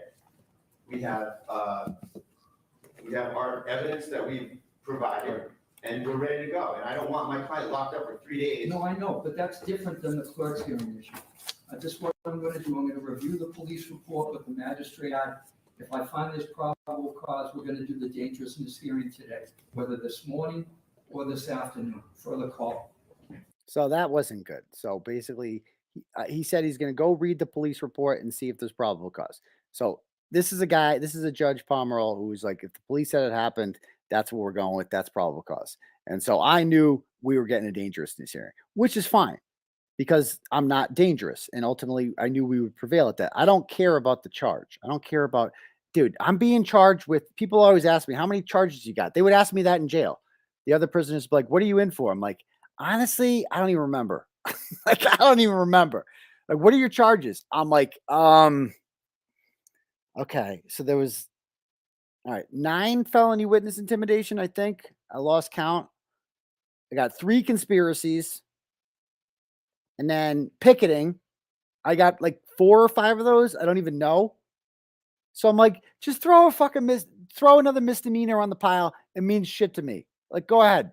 All I care about is I don't want my bail revoked. I don't want to go to jail. I don't care about a misdemeanor. Throw another charge on there. What does it matter at this point? I don't care. I'm not going to get convicted of any of these because Karen Reed's case is going to save mine. I'm not the least bit worried about it. Like, they're adding wiretapping. They're just throwing shit against the wall. They're wild. They're wild. Anyway, so all I care about is this dangerous hearing. So we're going to skip to that. Whenever you're ready for it, we have several objections on relevancy grounds to a lot of that, but just want to put that out there. The good news is if it's not relevant, it's not going to help anybody. Okay. Self-executing objection then. All right, thank you. Thank you. All right, why don't we assume that I've reviewed these already? Get right in. Oh, no, you call your witnesses now. I'm sorry. Certainly, you're right. So we're going to call the witnesses. I would first like to call Judge Dedham Officer Matthew Kozak. Oh, did we miss the part where he tells them about, have you talked to the witnesses? Like, don't you think you should? Don't you think you Things should? for me to look at? Yes. Give them to me. But you don't have any witnesses. Oh, here we go. Here we You go. have Witnesses. I have Mr. 2 Rick? officers. Listen to this. Is one of the officers Crump? Yes. He goes, he goes, do you have any witnesses? And he goes, yes. Is one of your witnesses Officer Crump? Officer Crump is the guy who was in the crosswalk who I told, where should I go to? And he directed me where to go to. Right? So I'm following the word of an officer here. And so Mello has no witnesses. Nothing. Even though, keep in mind, she was with, like, what, 10, 12 McAlberts? If I yelled liar at her, she's got 10 or 12 witnesses. Why are none of them here? Why are none of them a witness for the government? They all don't like me. They all would like to see me in jail. So why aren't any of them here? I don't know. And now listen to this, what he says about Crump coming. Listen to this.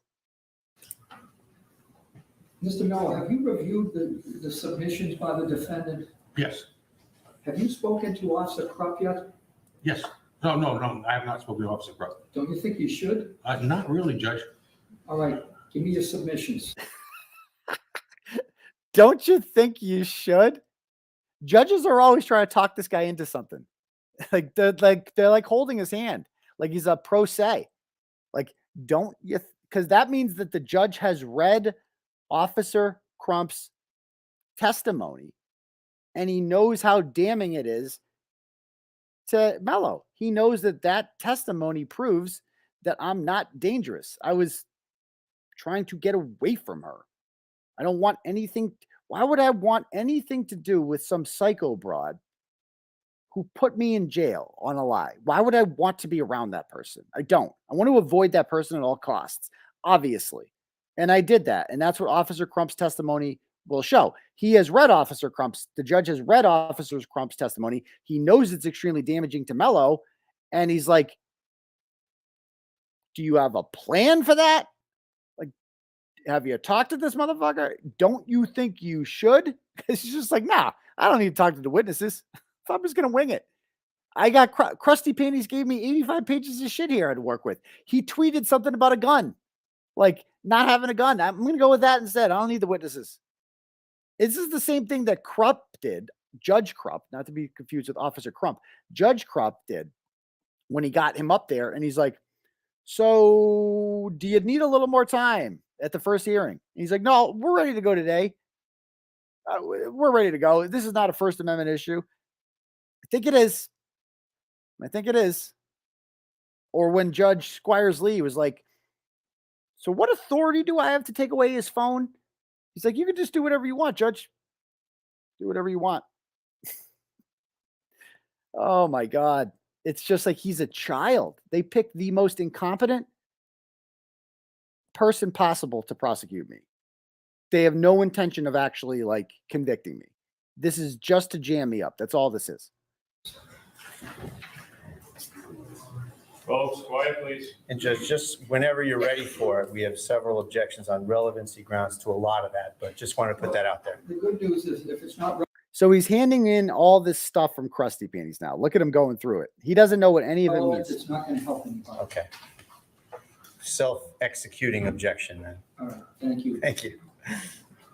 All right, why don't we assume that I've reviewed these already? Get right in. Oh, no, you call your witnesses now. I'm sorry. Certainly, you're right. Be right back. I would first like to call Judge Dedham Officer Matthew Kozak.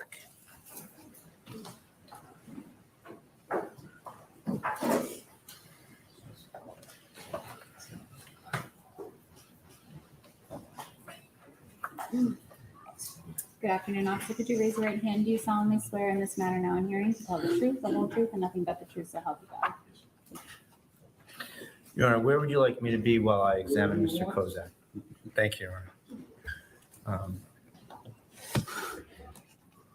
Officer Kozak, I'm just going to stand over here. Can you hear me okay from here?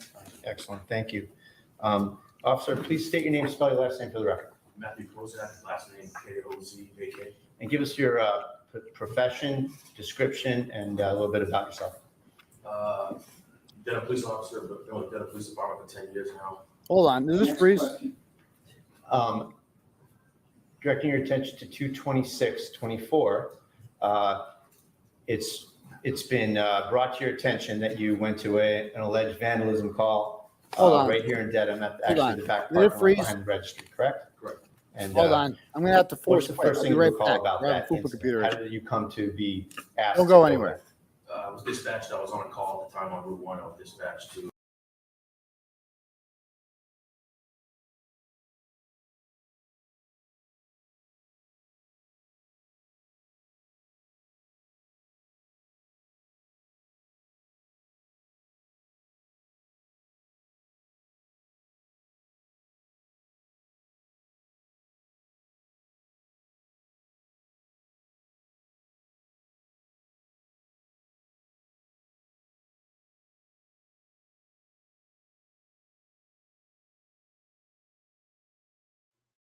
All right, we're back. Okay. Sorry about that. Fupa computer.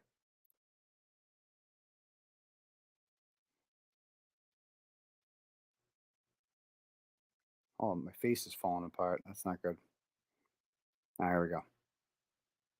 So let's get back to the office. all right.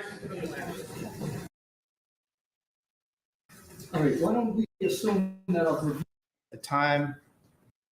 Dispatched to Officer, please state your name, spell your last name for the record. Matthew Kozak, last name 𝗕𝗿𝗂𝗍𝗂𝗍𝗂. And give us your profession, description, and a little bit about yourself. Yeah, tell us. What do you like? Long walks on the beach? Been a police officer, but been with the police department for 10 years now.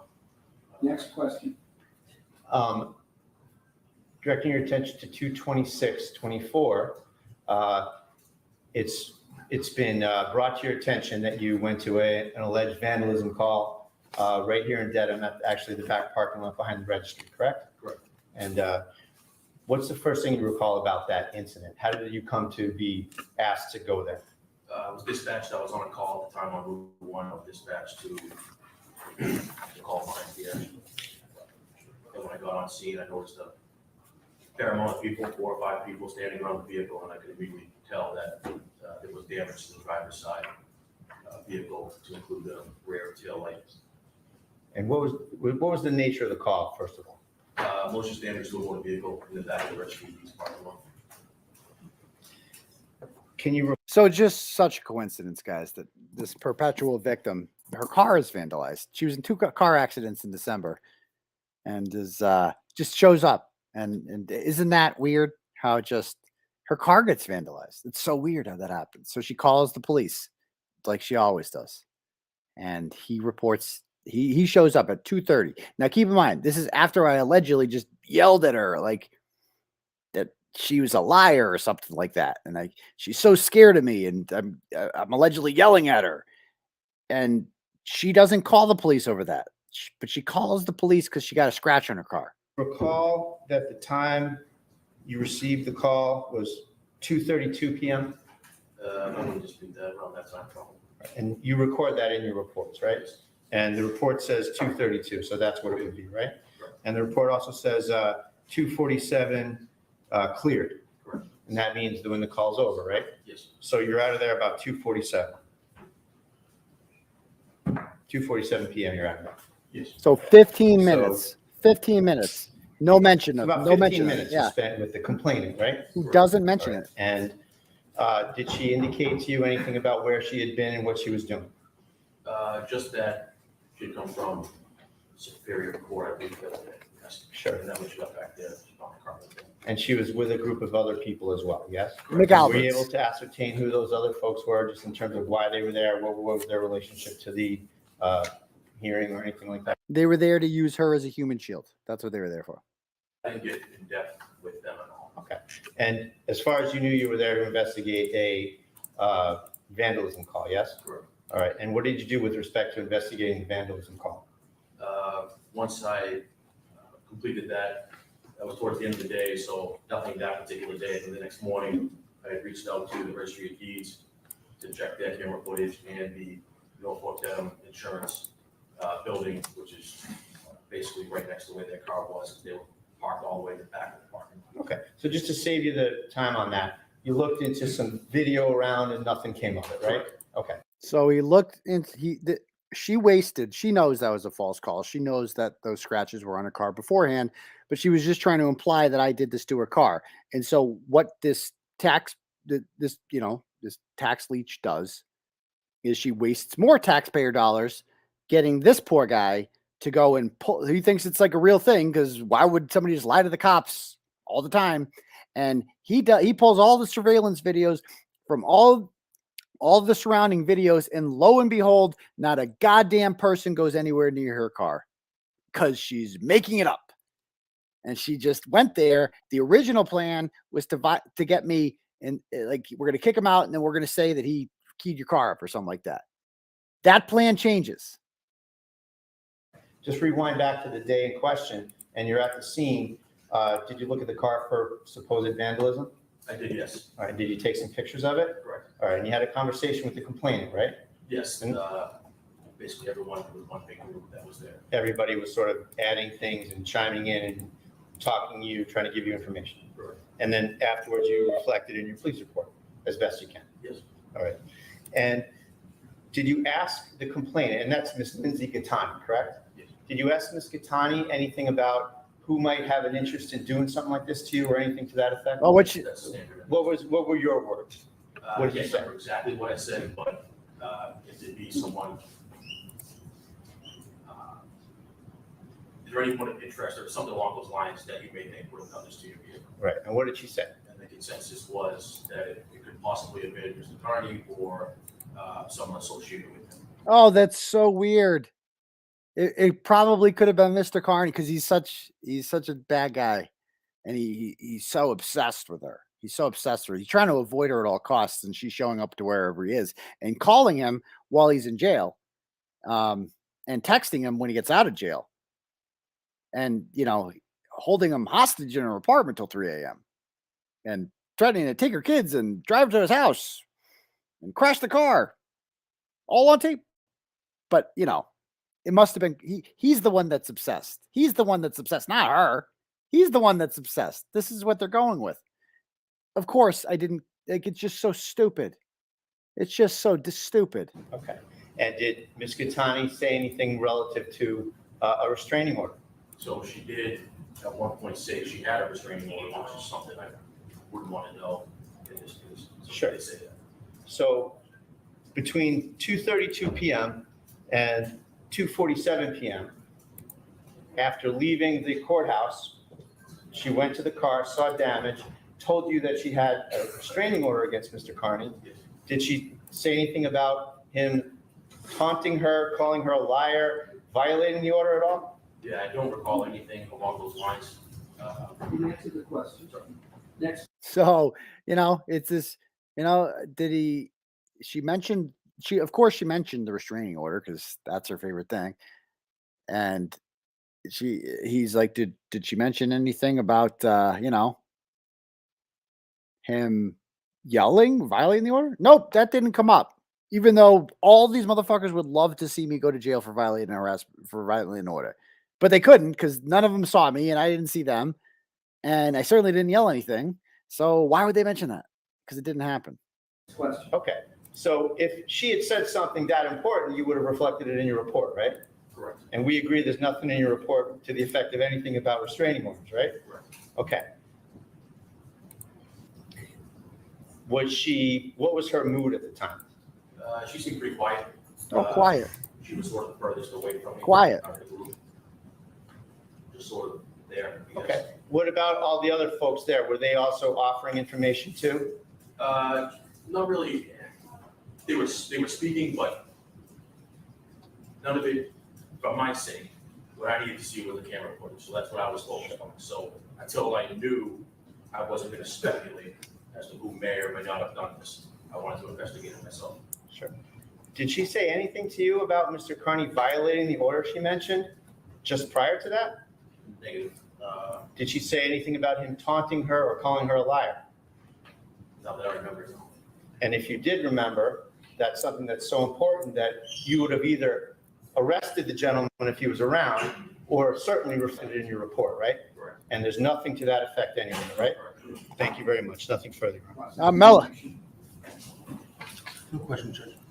No question. He's got nothing to say. Mello has no Officer comment. Matthew Kozak. So here's no, Crump, Crump. I'm sorry, Crump. The silver fox. How long have you been so employed? 25 years. An incident that happened back on 2/26/24, right? Yes. And the incident involves you as a Dedham police officer on duty, correct? Correct. And tell us what your assignment was, just in general, that day, that afternoon, after 2 o'clock. I was assigned outside, basically to make sure pedestrians didn't get struck by the crosswalk between 𝗺cie and Superior. Sure. And there were a lot of people milling around that day, yes? Yeah, definitely the busiest crosswalking down that day. Yeah. We were very busy making sure no one got hit. Okay. And there was a hearing that day relative to the case involving the 𝗵𝗿 versus Kearney in Norfolk Superior Court, correct? Correct. All right. And your assignment was to direct traffic in the crosswalk? Correct. At some point, did you encounter the gentleman to my right? I did. And for the record, who is this and where did you encounter? Mr. Kearney. I saw him coming across from Superior.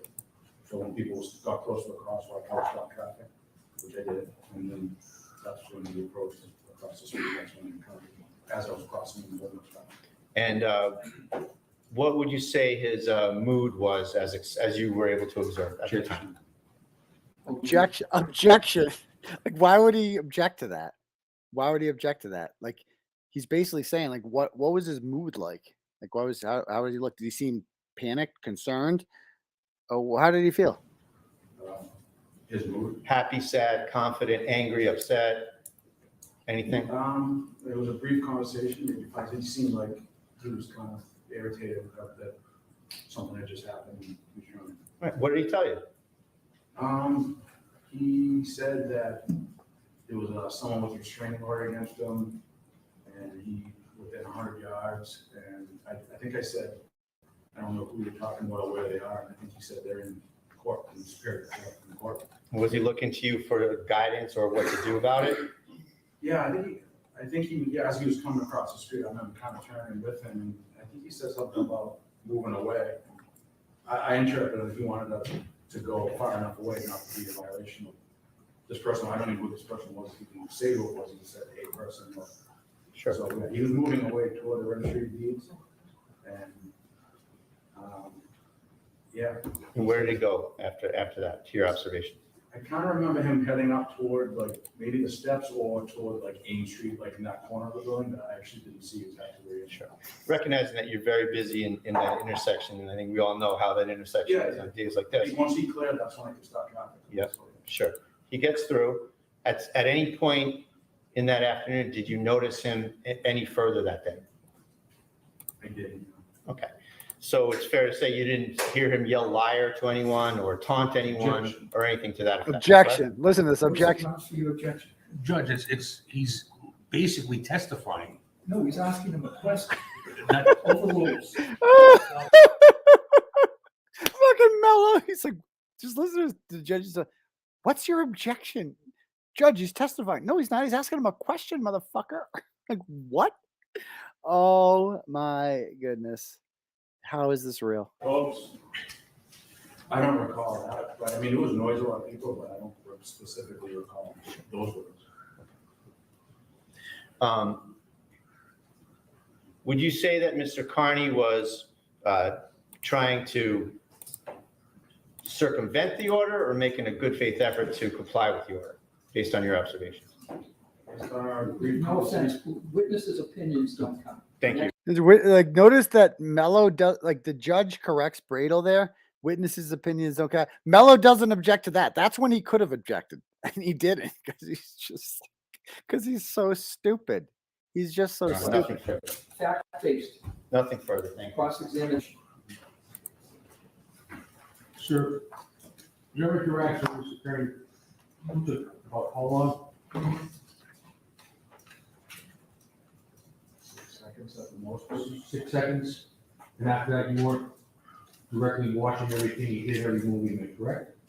Unfortunately, he didn't have my undivided attention at the time. I was in the middle of something, but no, I didn't watch him. Take the record with the 6 seconds. Okay, thank you. Nothing further, Your Honor. Thank you. Thank you, sir. Thank you, officer. Any other witnesses? No witnesses, Your Honor. All right, any other submissions? I have submitted quite a few documents, Your Honor. So this is when Mello submits the 85, like the day before the hearing. I was scared because the fake victim filed like a 68-page filing filled with lies, like more lies to cover up the previous lies, and then there was crazy stuff about a Pornhub thing, which I didn't see coming. And I'm like, what? I'm on Pornhub now? Like, I missed that one. And I don't know what that has to do with anything. And so Mello doesn't submit any of this. Like, the two DCF moms are doing all the work for him, getting him all the paperwork and doing all this stuff. And he doesn't know what the fuck's going on. So he hands it in. And we hand in a surprise here. The text message that she sent me that we covered the other night. You just submitted these. Yes. And I already reviewed the other submissions. Anything else? I have a thumb drive, Your Honor. And I understand that thumb drive depicts. No, you don't have to get. This was across the street. The basic facts are pretty clear. Mr. Kearney was across the street from the Superior Court. Actually, did we miss?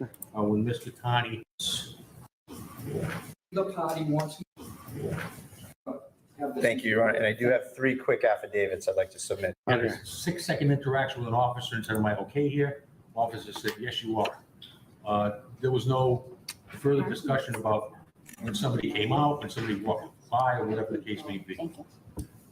Here, the photographs provided to Your Honor clearly show Mr. Kearney at different locations in front of the Registry of Deeds. And it's clear that he's following and photographing Ms. Kearney from his location, including hiding behind the bushes, hiding within the bushes to photo. First of all, even I was not photographing her at all. I didn't even see her. Photographing is not a crime, but I'm not doing that. This is a dangerousness hearing. I was taking pictures. Like, I'm not even doing that. Even if I was, that's not dangerous. He's hiding in a bush. I was as far away as I could get. That was the whole point of being in the bush. I'm making a good faith effort to stay far away from her because I don't know where she's at. Photographer as she left Superior Court. It was easily less than 100 feet away. I believe one of the measurements Your Honor has shows he was 75 feet away from her location. He knew exactly what he was doing. Mr. Kearney is not one to act out in an abundance of caution, Your Honor.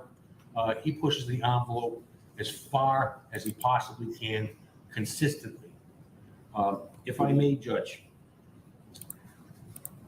and parenthetically, before I forget this, Your Honor was presented with what were purported to be text messages from Ms. Kearney to Mr. Kearney. Oh, this is great. So, she texted me the day before this hearing a bunch of threats. I know it's her. We went over the text before. I know it's her because she said things in there that only she would know. And I know how this individual operates. Like, she's not going to let me go, right? She's going to keep texting me, and it's going to be from burner accounts and stuff like that. I'm going to have to change my number. And so we present it. And during the break, the recess there, Mello's like, "What the fuck is this thing?" So he calls her up. And he's like, "Hey, what's up with this text?" You were texting him, and then this happens. That were recently allegedly made. Ms. Kearney would surrender her phone to the court for purposes of evaluating whether or not her phone sent those messages. She absolutely denies it. Did you hear? Listen to what Bradel whispers to me, but the mic picks it up. So she denies that it's her phone. Phone sent those messages. He goes, you heard? He goes, "Burn her phone." Listen to him again. "Burn her phone." Court for purposes of evaluating whether or not her phone sent those messages. She absolutely denies it. And the fact that that really isn't part of the evidence. You were a little while ago objecting to affidavits. They're hearsay. This isn't even hearsay. So you're not going to argue things that weren't in here. that was submitted to Your Honor. No, you just told me about what the evidence is. That what you just said wasn't part of this. Go. Oh, so he's like, it's not, I did block her. It's like she messaged me from her son's phone. Remember, she messaged me from the son phone and said she wanted to, listen to the audio of the restraining order hearing. But anyway, he says here that like she offers to come in and bring her phone in because she's like, wait, Your Honor, there's no messages on her phone. Bradel's like, "Burn her phone." And that's what it was, a burner number. She could just use a burner number to do it. It was obviously her. And she offers to bring it in, and the judge is like, "Too late. Why isn't she here right now?" Like, she didn't show up for this guy's arraignment to watch him go to jail. No, she doesn't want to face the crowd.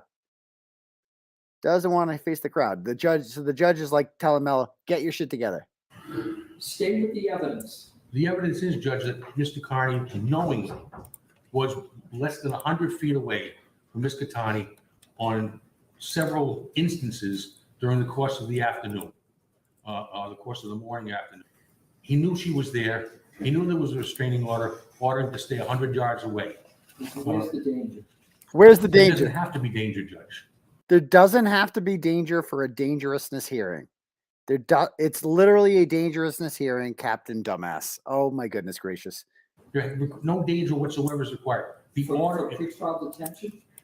Oh, in terms of pretrial detention, I That's thought the motion you were arguing? for the pretrial detention, Judge. Yes. The danger is that Mr. Kearney has consistently harassed this woman online, continues to do so today. Your Honor has a. Where is the physical danger? Your Honor has the thumb drive where Mr. Kearney is saying, I will be far more dangerous when I get out. When he made that statement when he was incarcerated, I will be far more dangerous when I get out. He has a number of instances here, Judge, where in the context of the documents. Tim says to me there, what's he talking about? When I was on the Glare show, when I was in jail, I made some sort of passing comment about how I'm going to be way more. If they thought I was dangerous before, I don't even know the exact quote, but I was saying that like my pen, the power of the pen, the power of me exposing and writing about corruption is going, I'm a danger to Michael Proctor, not physically, but I'm a danger to his career, to his freedom, because my writing is so effective. That's what we meant by that, dumbass. That you were given. He has set up a Pornhub account. He set that up himself. Aidan Kearney at Pornhub for Ms. Gatani. I set up a Pornhub account?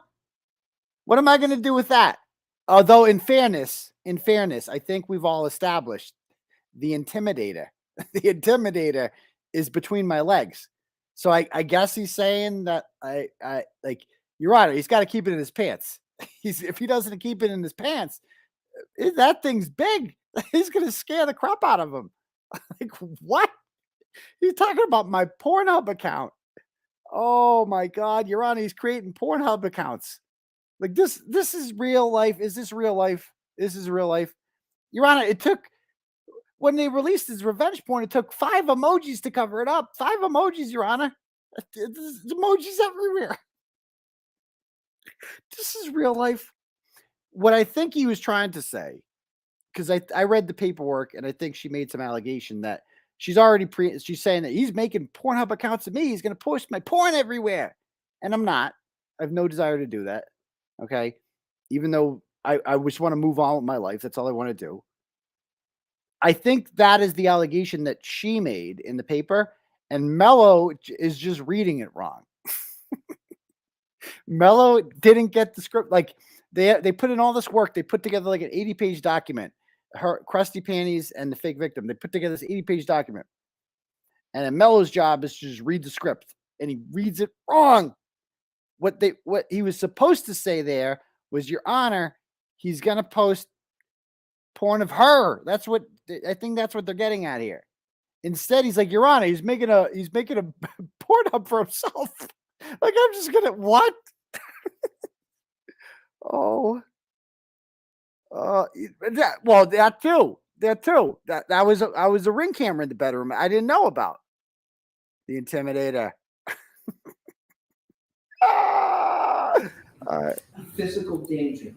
It doesn't just, it's not just limited. For pretrial detention, it's a physical danger standard. The physical danger is that he keeps stalking this woman.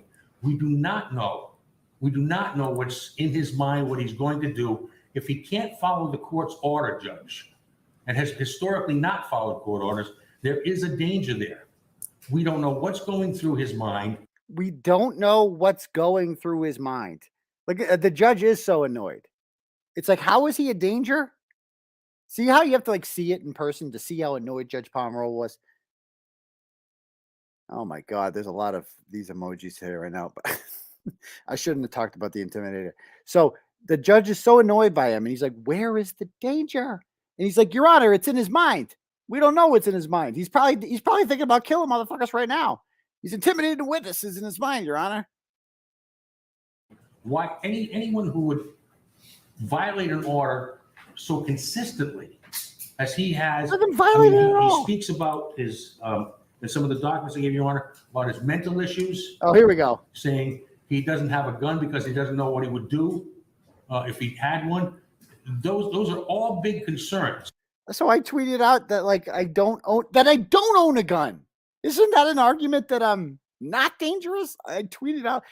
She dumbass put a tweet in there that I said a year ago about me not owning a gun because, I've had previous mental health issues. So I'm glad I didn't have easy access to a gun because, you have that easy access to a gun. It's just really easy to be like, bang, if you're feeling really down, it's just, whereas if you don't have a gun, it's just like, well, what am I going to hang myself? It's a lot of work. A gun is like, bam. So I'm glad I don't have a gun. If you've ever had mental health issues, I just don't trust myself with a gun. I don't want a gun. And I know the Second Amendment people are going to be up my ass, but Second Amendment's the right to own a gun or not own a gun. It's the right. I'm not trying to take your gun away. I'm just saying I don't want one. All set. And he has a car. God knows he can get his hands on another weapon. Okay. And he okay. continues We got to play that part again. saying he doesn't have a gun because he doesn't know what he would do if he had one. Those are all big concerns. And he has a car. God knows he can get his hands on another weapon. He has a car. God knows he can get his hands on another weapon. So he doesn't have a gun, Your Honor, but he's got a car and he can take, unlike me, he has a car. He could drive and he could take his car to the gun store and buy another gun. Like this is an argument he made in court for a dangerousness hearing. Okay. And he continues to stalk this lady, continues to harass this woman online. It's almost on a daily basis, Your Honor. And how have I harassed this woman online? Like they think that me writing about her is a violation. I can write about whoever I want. This woman has chosen to center herself in the middle of the story that I'm writing about, the Karen Reed story. I don't want to talk about her. She has centered herself in the story. I don't know what I'm supposed to do about that. I don't know. That's not harassment. She is terrified. She's absolutely terrified of this man. Oh, she's so scared. Right. In She's so terms scared. of the danger, that's basically the danger, Judge. He's had a number of people who he's intimidated. According to the grand jury, several cases, outstanding charges now of intimidating a witness, conspiracy to intimidate witness, and with respect to this particular individual, Judge, Mr. 𝗵𝗿𝗄 came before this court, and I'm not in any way suggesting that Mr. 𝗵𝗿𝗄 was aware of this. But he came before this court and presented a recording that purported to be start with this defendant saying, "I'm still recording," and then a long conversation, if you will, between the defendant and Ms. Kearney. What is he even talking about there? I think he's talking about the time when I recorded the abuse. Like, what is he saying? And that I'm dangerous because I recorded her being abusive and insane. Okay. I guess that I'm dangerous because Your Honor, he's got a record button. He's got a record button. This defendant was subsequently indicted for illegal interception and raw communication with respect to that. And the Commonwealth has... That's not physical danger. Focus on physical danger because you're asking me to hold him because he's too physically dangerous. Go. I believe he's physically dangerous, Judge, simply because of what I've indicated to you. Right. The fact that he consistently goes after this woman. Those are not the actions of a normal mind. To continue to harass somebody like that, to continue to follow them, to stalk them in front of this building, those are not normal reactions. I'm not normal. Guys, I'm not normal. So I should go to jail for 120 days because I don't have a normal mind. Because Ken Mello says I'm not normal. So I should just go to jail for 120 days. This is what he's actually saying. Okay, and Judge, that suggests the physical danger.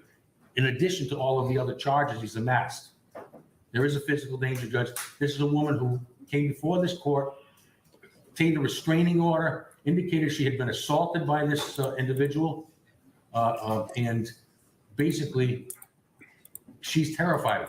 Oh, she's so terrified, right? That's the physical danger, Judge. So Physical terrified. danger is created by him and his actions and his stalking and everything else. And when somebody says, "I don't own a gun because I have mental issues," right? Compounded with his stalking her, that's a physical danger, Judge. Thank you, Mr. Compounded with him stalking her? Stalking. because she followed me where I was at. I'm stalking her. And he doesn't own a gun, Your Honor, so he's dangerous. So watch how quick. So you got to stand up now. They got to stand you up because, like, if you are found dangerous, you're going to jail. So it's go time now. And this is what happens. This is authentic. Your Honor, thank you very much. May it please the court. Judge, there's no danger here in addressing what Your Honor is talking about. He has no record. This case involves an alleged being within a sphere of distance. She came into his distance, Your Honor. He left. He tried to avoid it. And in fact, the record shows, and I'm sure you picked this up, Judge, she didn't see him. He didn't see her. She constructed this thing later on. And then you can see in the 68-page filing as well, she changed her story when she realized that Mr. Kearney went to the police and showed video to the police wherein she doesn't react to him, according to the officer. She doesn't know he's there. Then she writes the 68-page thing contradicting herself, saying, oh, maybe it wasn't him. Maybe I didn't hear him say that. I'm not sure. Okay. So she said it at the time because she knew that she had to say that he tried to contact her at the time. It's an absolute lie. She got caught lying. She's an absolute liar. She's a deranged individual. What? Who had counsel talks about stalking. Stalking has a legal definition. Get the only person that can make out the legal definition of stalking is her on Mr. Kearney. Mr. Kearney's never been dangerous. He's never harmed anyone. He has no issues with harming anyone. All he's ever done is tell people to tell the truth. Everything else in their submissions, Judge, involves that they don't like his journalism. Everything else is completely baseless, absolutely not a basis to establish any physical danger whatsoever, because Mr. Kearney, his entire life, has never been a dangerous person in any way other than his journalism, frankly. So that's what we're talking about here is the government and Ms. 𝗃𝗃, working in concert, have tried to do nothing but suppress his journalism under this phony guise that he's dangerous. And incidentally, Judge, counsel didn't address this, but this court had an assault and battery complaint against Mr. Kearney. Oh, yeah. What about the government didn't even indict it. It was so flimsy. Oh. They abandoned it and left it here, and it was null prost. The allegation was that Mr. Kearney was struggling with Ms. 𝗃𝗃 for about a second, trying to get his notes back that she took from him, and that she fell onto the couch. That was the only allegation anywhere in the galaxy related to Mr. Kearney about alleged violence, and they abandoned it. Thank you, Your Honor. I appreciate arguments by both counsel after hearing review of the evidence. The motion. So this is the moment now. I'm like, he's like, stand up. So, first of all, Brado was on fire there. He's had enough of the bullshit. He's had enough of the government's bullshit, of Mello's bullshit, of the fake victims bullshit. He's had enough of it. And he's like, she is a deranged individual. Like, let's keep it a buck here. And now it's go time. Okay. Now I'm like, okay, I'm about to find out if I'm going to jail for 120 days. This is the moment right now. All right. Is denied that defendant's going to be on personal. Oh, yeah. Oh, yeah.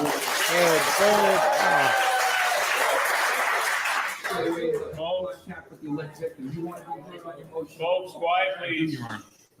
Mr. Barboza, if anybody does that again, they're out. Yes, Your Honor. Go ahead. Your Honor, with respect to the motion to revoke bail, Mr. Kearney has two separate, if you will, sets of charges pending in the Superior Court.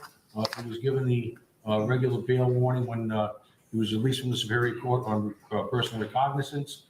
He has managed again to have additional charges brought against. So that was, I like collapsed, man. I was like so overcome with like, oh my God, thank God it's over. I felt free for the first time. But there was one more obstacle to go over. So I won the dangerousness hearing, and now it's time for the motion to revoke the bail. And this takes about all of 10 seconds. Against him in this court today, Your Honor, found probable cause for those charges. And I suggest that is sufficient, Judge, for this court to revoke Mr. Kearney's bail for a period of 60 days on both of the cases that are pending before the Superior Court. And I would ask Your Honor to do so. Mr. Gray. Your Honor, the government's argument flounders on the same rocks There's no issue of future danger. He's never been dangerous. There's no risk of danger. There's no danger alleged in this incident here. This also implicates, Judge, the quality of the allegations. And that's roundly addressed in all of our submissions, that this is based on lies, that she is caught lying, that Mr. Kearney violated the order by yelling at her. Everything else in the case shows that he was trying to avoid contact in total good faith, trying to stay away from her. And she came into his sphere. She came into his courthouse. Thank you, Your Honor. Nothing further. All right, after hearing the motion's denied. That motion's denied. If you want to be heard on the motion to dismiss, is that And we win. Okay. So that I'm free. I was finally free. What side is this on? This fucking thing's falling back. All right. Anyway, stay up. All right, cool. Why don't I read a couple turtle chats before we call it a night? First up, we got Renee Rose. Sends $10 and says, my 10-year-old daughter, Ginger B, wants to say hi to you, Turtle Boy. Oh, hi. Hi, Ginger B.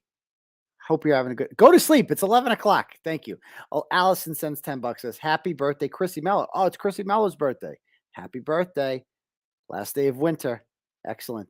Jackie sends $10. Says, this case has been a clusterfuck and coffin lock has made it worse. Some people mistake her ex-FBI creds, evidence of infinite knowledge and wisdom. It is anything but. Amen to that, Jackie. MJ sends $20. Says, bummed I missed you on DUI Guy tonight. I've been enjoying his coverage on the �what-the-𝗃 saga. So happy to see everything falling into place for you, Unc. Thank you very much, MJ. Sean McCabe sends $5 and says, Mello looked like the hunchback of Notre Dame in court the other day. By the way, get me some more whiskey. I'll get you a night at the seaside cottage. Keep up the solid journalism, Turtle Boy. Thank you, Sean McCabe. I appreciate that. Angela sends $10. Says, did you ever reveal the name and circumstances of the one shitty CEO in Dedham jail? No, and I'm not going to in case I go back. Thank you. Which I'm not. I'm not going back. Just in case. I'm not doing that. DW sends $25 and says, I can think of no better way to honor Brian Riccio than sending something to you. Unc, deep down, hot dog water would want it that way. Yeah, he absolutely would. So thank you very much, DW. Also, we got a couple cash apps here. I think we got Ryan sends $3 and says, Hoss long until Turtle Boy was right merch. Yeah, we need to start getting some of those too. And then $100 from Luis says, Remax Synergy, #1 office in Brockton, supports hashtag. Okay. Thank you very much, Luis. I appreciate that. Very kind of you. Okay. All right. Anybody have any questions before we call it a night? Big day tomorrow. Maybe I'll see some of you guys at court. We'll see. Anyone. Tomorrow's the big hearing, you know. He always said, Richie always be like, I took away his PayPal. First of all, you didn't take away my PayPal. PayPal did that. And secondly, like I give a shit. Like they're the only payment processor around. Oh yeah. Just found another one.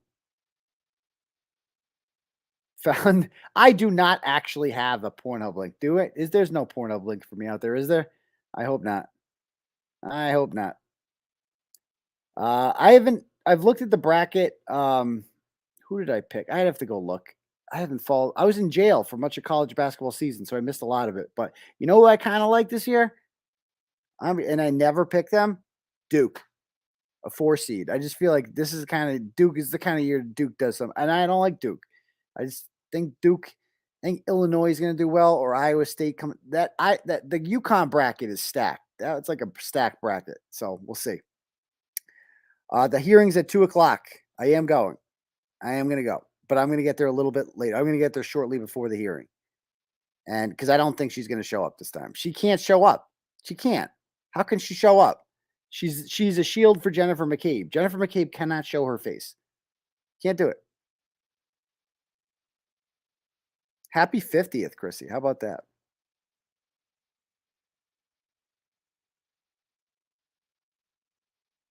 $2 p.m. tomorrow, correct. Is Jackson coming? I doubt it. I think it's going to be a Yannetti show. We'll see, though. There is not. Now you're scaring me. Is there actually a porn? Did she start a Pornhub for me? I hope not. I hope not. Okay. Oh, I'll play the KP audio hearing tomorrow. How about that? I don't think Wendy Murphy likes Dookie either. It's a Duke lacrosse rape joke. Yeah. Okay. Got a Cash App here from Suzanne.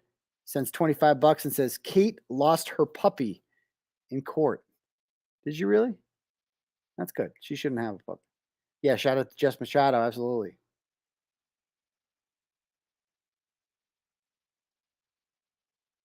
I don't know what this means. Ripped up the floor. Send it if you got it.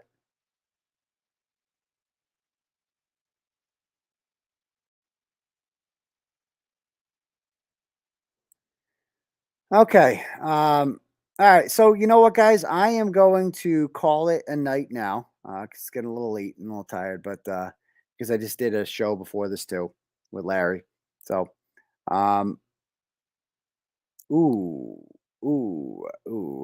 probably the moon because there's less gravitational pull on the moon, I believe. So, all right, guys. We will see you guys all tomorrow for the read hearing. Pay attention, and we'll have Turtle Club Thursday, and we'll have a good time. Peace, Turtle Riders.